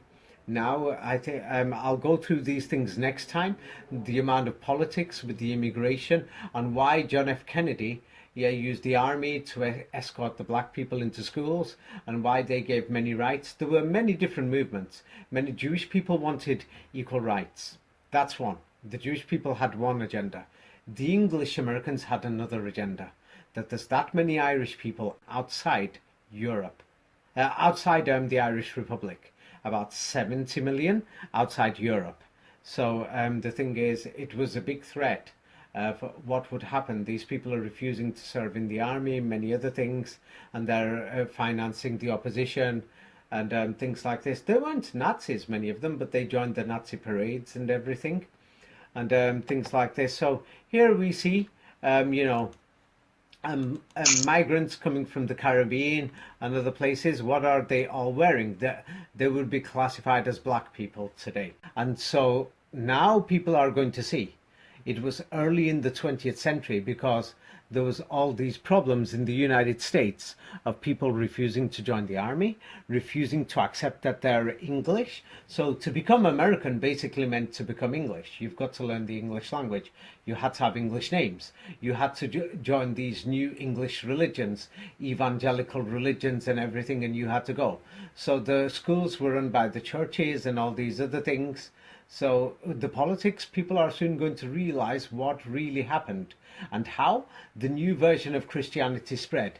But what are these black people from the Caribbean? What are they all wearing again? They're wearing the hijab. Yeah, so now the thing is Christianity. The old Christianity was destroyed. Yes, it was destroyed by the Crusaders under a European leader called the Prophet Muhammad. The evidence shows he was European. Yes, and so the Vatican and their allies were destroyed. Professor Anatoly Fomenko shows this. And then Christianity, they remodeled it and gave it a rebirth. Now, the original Trinity in many documents we could see is the Father, the Mother, and the Son. But now it became the Father, the Son, and the Holy Spirit. They modified it again. And that's why the evangelical churches and everything are new. You could see people getting off the boat. Now, when I said this before, some people turned around and criticized me, and they wrote pathetic, evil comments when I said half of the United States couldn't speak English properly by 1950. Can you see it now? These people are coming from foreign countries. They can't even speak English. Can you see it now, or do people think I'm making it up? Yes, it's clear. Clear what? That Yes, they could it's speak clear. English or they couldn't?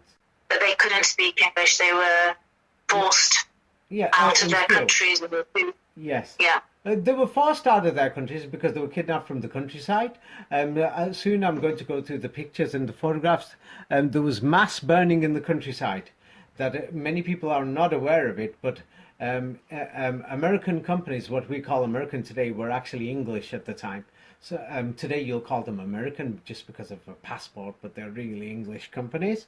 What they were doing is they were encouraging and they were financing groups in Europe to actually burn people's lands so that they'll have to get off the lands, kidnap the children and everything. And the churches went saying, oh, we're the charity, we're like the Oxfam of the time. We've come in God's name. But anyway, Matrix Codes, this book shows, how Christianity is new and how they've used Masonic and Jesuit codes in a lot of the history and the falsified everything. Yeah, and my book, Orphan Trains, shows how the Church of God was selling all these children. Yes, it was a joke, it was a business. And then today people think it's a religion.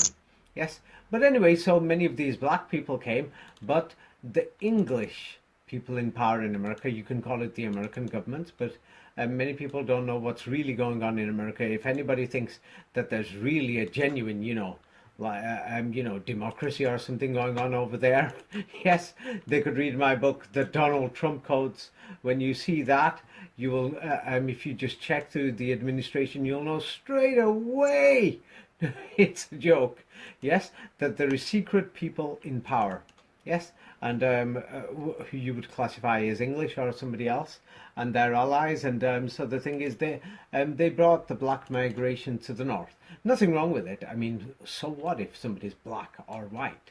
They could bring people who are blue, for all I care. But if they're people, they deserve to be respected. But what was wrong is that they stole the land from the, and the cities from the native people. And they didn't call them Indians for no reason. Many people have their imagination of Indians, but we'll go through photographs of the Indians later. Here is people who've arrived in, coming from Europe now. What are these people all wearing? They're all wearing the hijab. Yeah, sorry. Yes, I forgot to send you the enlarged picture. Are these European people, or are they Africans, or are they Indians? You can see the picture clearer now. Do they look like they're from Africa? No, they don't look African. I'm not that stupid. They look like they're from Europe. Are you sure you're not Stuart when you said they look like? They are from Europe. No, they look, yeah. Well, I'm just saying they look like they're from Europe, yeah. But anyway, here is more people. Here is a family. Here is a family from Europe. Yes, they've just arrived. What is the woman wearing? She's wearing a hijab. Yes. So if people want Yeah. to see, even the history of Hitler has been falsified, yes, of why the people were running, and then the eugenics movement. It was just because of the hijab that entire racism started throughout Europe. That soon I'll go to it and people will be shocked and think, what? The hijab caused all the nationalism and racism throughout Europe? It actually caused it. I don't think they can calm things down if the European Union ever collapses, or the current systems. Here are people who've left Europe to go live in America. What are they all wearing? They're all wearing the hijab. Yeah. Here is more people who've left Europe. Yes. What are they all wearing? The hijab. Yeah, so we're beginning to see, families, photograph families. Yeah, so now let's have a look. Here is another family. I'm not sure where they came from. Eastern Europe, maybe, or Central Europe, or East Germany, Poland, something like that. Yeah, what are they all wearing? They're all wearing the hijab. Yes. So as we can see, it's not very difficult to understand what is actually going on. Yes. Yeah. That family is Ukrainian. Sorry, the picture before it is from Eastern Europe or Germany or whatever. People can check these pictures themselves.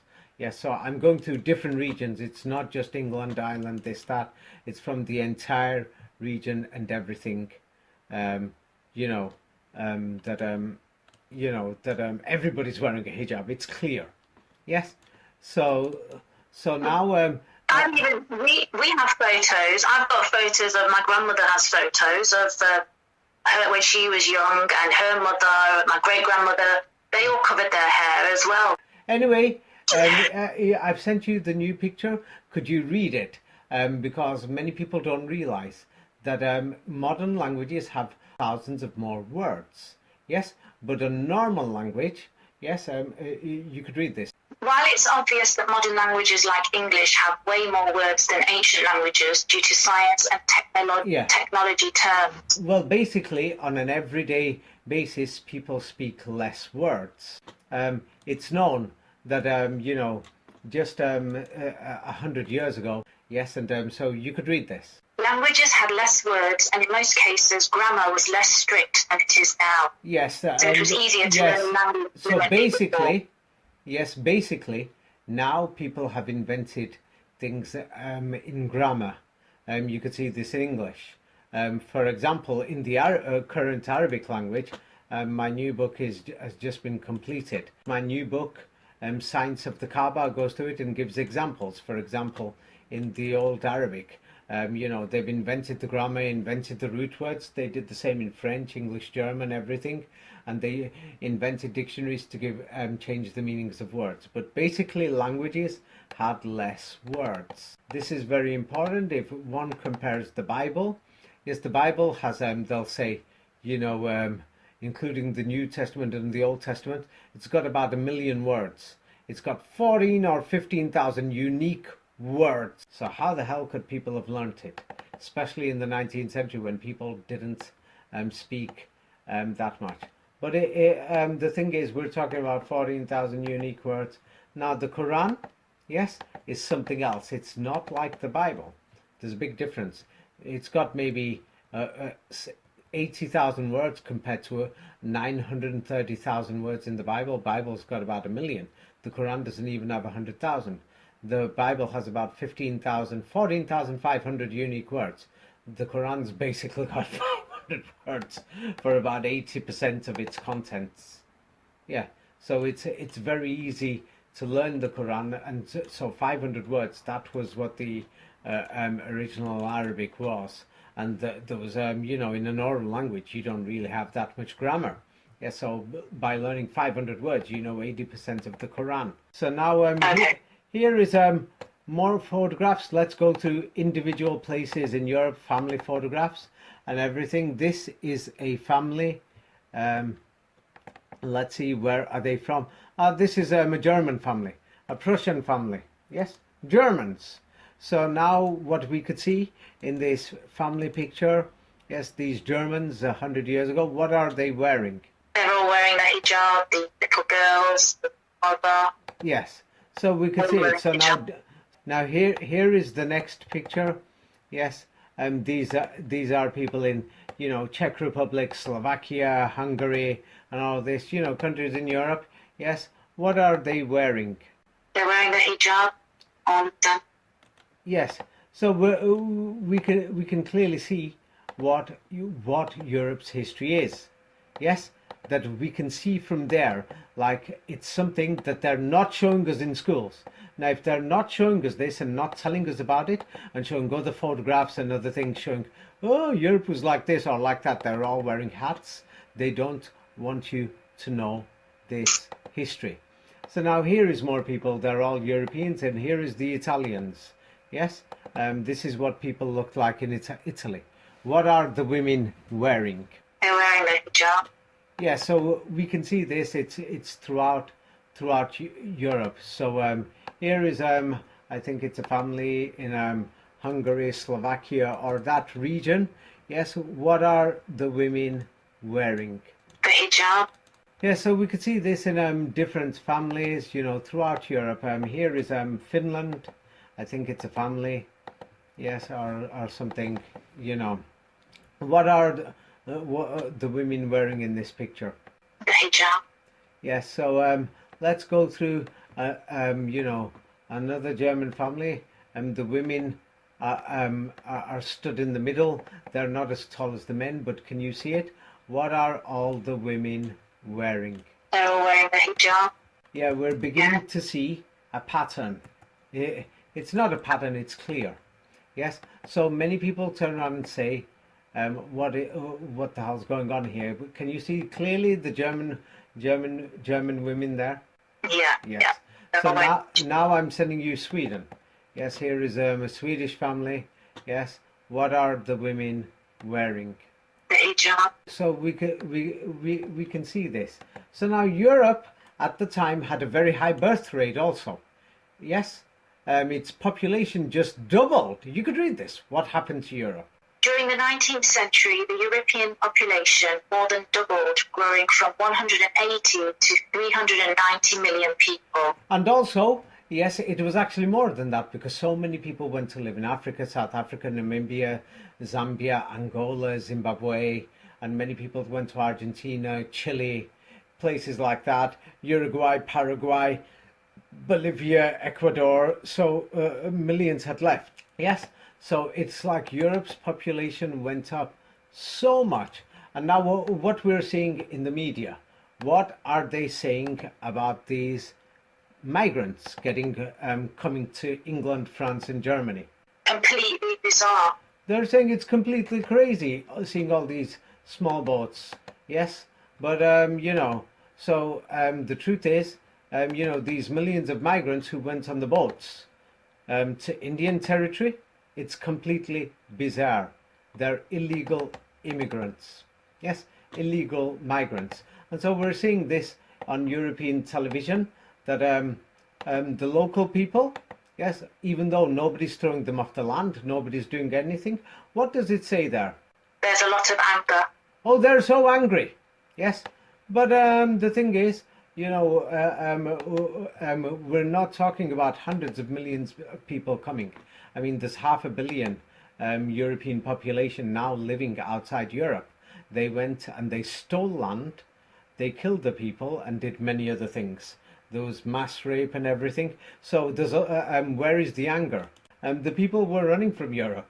I mean, even after the war, they were still going. They're not going to show you the people with the headscarves. I mean, they're illegal migrants. They're going on boats. Yes. So when we see, so the people later, yes. So the people later, you don't see them with hijab. But the thing is, yes, there's a lot of anger. It's completely crazy. It's bizarre. Yes. What are these illegal immigrants and migrants doing? I mean, they went with guns to Australia, to New Zealand, to South Africa, to Argentina, to Brazil, to Mexico, to the United States, to Alaska, to Canada. I mean, they're going on boats, millions of them. Yes, I mean, they were running away so much that can you see it? I mean, Yeah. I don't know what to say. I mean, you could read this. People are putting posters up online, making videos. What does this video say? Send them back from where they came. Be careful. Warning? It says warning. Send them back from where they came. Be careful. Yeah, well, we're not. It's got to work both ways. Oh, they're telling us, yes, the migrants enter, England, France. You could read this. Migrants enter UK with guns. Well, let's have a look. Almost every European family in the United States, what were they carrying? And they won. They killed everybody. They won the West. They won all the land. What are they all carrying? They're all carrying guns. They entered Indian territory with guns. They killed them. They threw them off the land, and they took it. You see? They took it. I mean, I don't know what to say about this. You know what I mean? Yes? And so the thing is, there's a lot more going on and the history. So if I don't see these migrants coming with millions of guns, we're talking about millions of guns throughout those decades and years. They basically stole the whole country. And then they give you a false history of those black people in Germany. And so you could read this. The Holocaust's forgotten black victims, the Rhineland. The term Rhineland bastard is of course vile. It both articulated the Nazis' biological construction of race and colonial conceptions of race. Yeah, basically they killed them or got rid of them. Many of them ran. So many of these black people went to the Americas. So when we see black people who went there with the hijab, I showed one picture, there's many more. Yes, the thing is, many black people who were actually European, they were black Germans. And they left from Western France and Eastern France and West Germany. There was black people in Europe.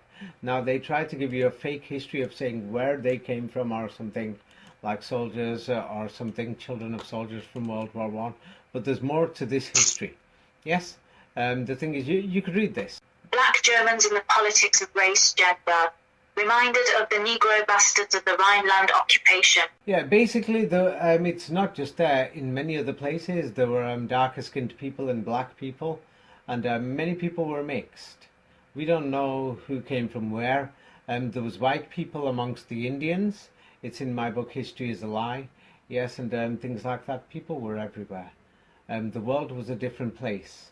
It was only when the hijab was removed that the eugenics movement started to go crazy and it went insane.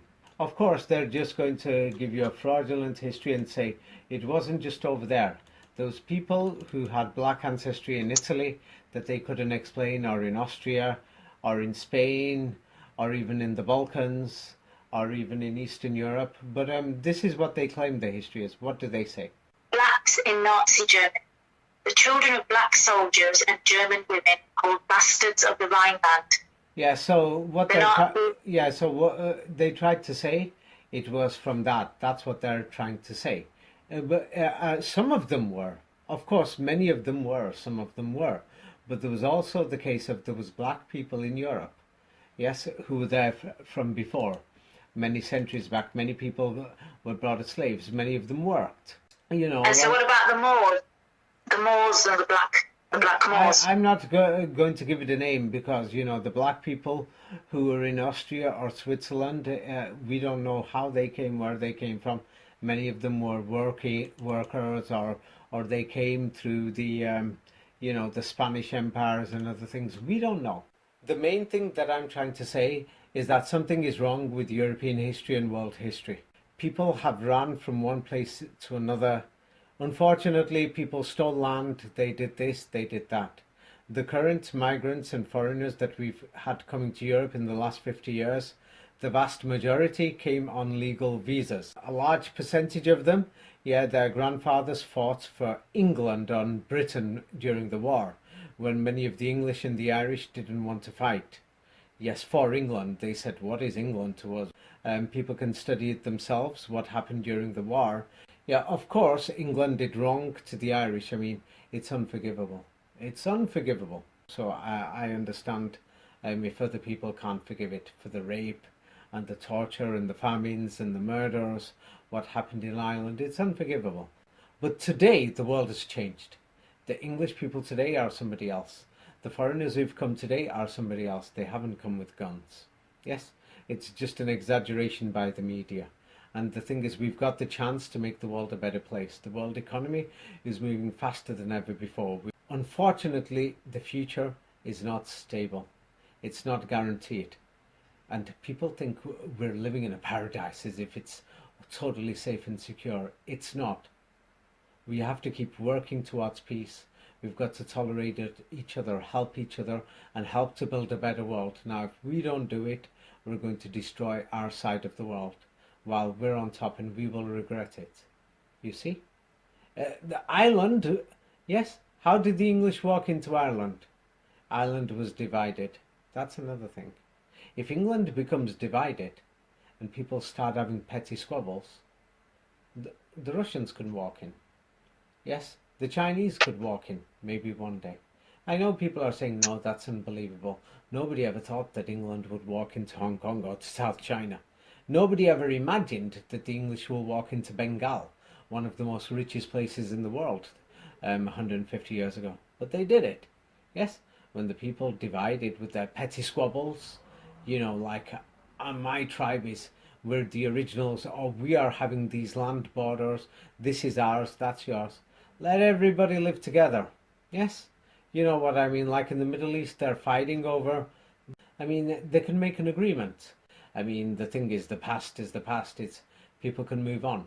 Okay, do you have anything to say, and then we'll finish it off? Well, you've given us a lot to think about, David, and I think from this we can get a clear understanding of our history, its truth, and its fabrications, and we can see that it's essential for us to recognise that we have a shared humanity that binds us all, and we need to work together for peace in all aspects of our lives. The majority of the French people, German people, English people, American people, the majority are nice. It's a minority that are racist, but we saw what nationalism and racist people did in Europe, in the Balkans, and they caused many of the wars in the 19th century. Racism could take over again. This is why we've got to be careful, because it doesn't do any good. It just destroys everything, and things have to start all over again. People move around the world. Let's help make the world a better place. Yes, race is a beautiful thing, and the thing is, we could celebrate our races and everything, but in a positive way. Let's celebrate the beauty. Yes, let's celebrate the differences and celebrate the commonalities. Celebrate everything, the different cultures, the different ways. Same like I see Islamism and Quranism as a threat, and evangelism and Catholicism as a threat. I see that as a threat myself personally, whereby religion could be used to brainwash people. I mean, there's different ways to God. You can't just say that Catholicism is the only way. You can't just say that Islamism is the only way. You can't just say evangelism is the only way to God, or Quranism is the only way to God. There's different ways to God. Yes? I mean, many people are trying to say the Jewish people worship the devil. I've never seen this. I mean, in England we've got devil worshippers. I mean, what about you, Claire? Are you a devil worshipper? Do you worship Satan? No, I can honestly say I don't. Maybe it's exciting. I don't know. Some people, there's many people who do it. Is there anything else you want to add, or shall we just close it off today?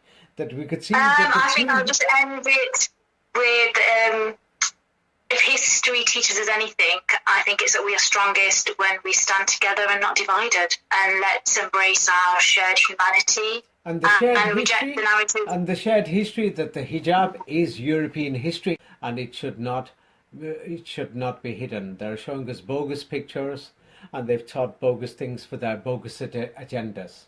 Europe has something else. Europe has a hidden Islamic history. The hijab was not just accidental. It is not what many people would assume and think, hey, maybe that's from the church or this and that. Yes, there's Arabic coins that are found throughout Ireland, throughout England, throughout Germany, throughout Holland, throughout France, throughout Northern Europe. Arabic coins with Arabic writing. Yes, and they've told us some stupid history saying that the coins came from near Afghanistan or from Saudi Arabia or Iraq or somewhere, which doesn't make sense. And the same coins can't be found in those regions. Yes, they're desert regions, but Europe has an Islamic history, and the hijab is not what many people think it was. And many of the wars were caused in the nationalism. Yes, when the hijab was removed, it made it worse, 10 times worse, and it actually created the racism. It helped to create the nation-state borders and many other things, if people know. And my recent book, of course, which goes into sacred geometry and the origins of Islam itself, that evidence shows that, Europe was actually Muslim and Islam came from Europe, especially Northern Europe and Western Europe. And there's a lot of sacred geometry and the hidden science and everything. It's in my new book, The Science of the Kaaba. Anyway, let's leave it at that, and then we will continue some other time. Or do you have any more questions? No, so thank you, David. Thanks for your time, as always, and thank you for reminding us of our shared humanity and how we need to work together to just get along regardless of race, religion or origin. Okay, thank you too. I wish you have a great day ahead. Okay, goodbye. You too, David. Bye.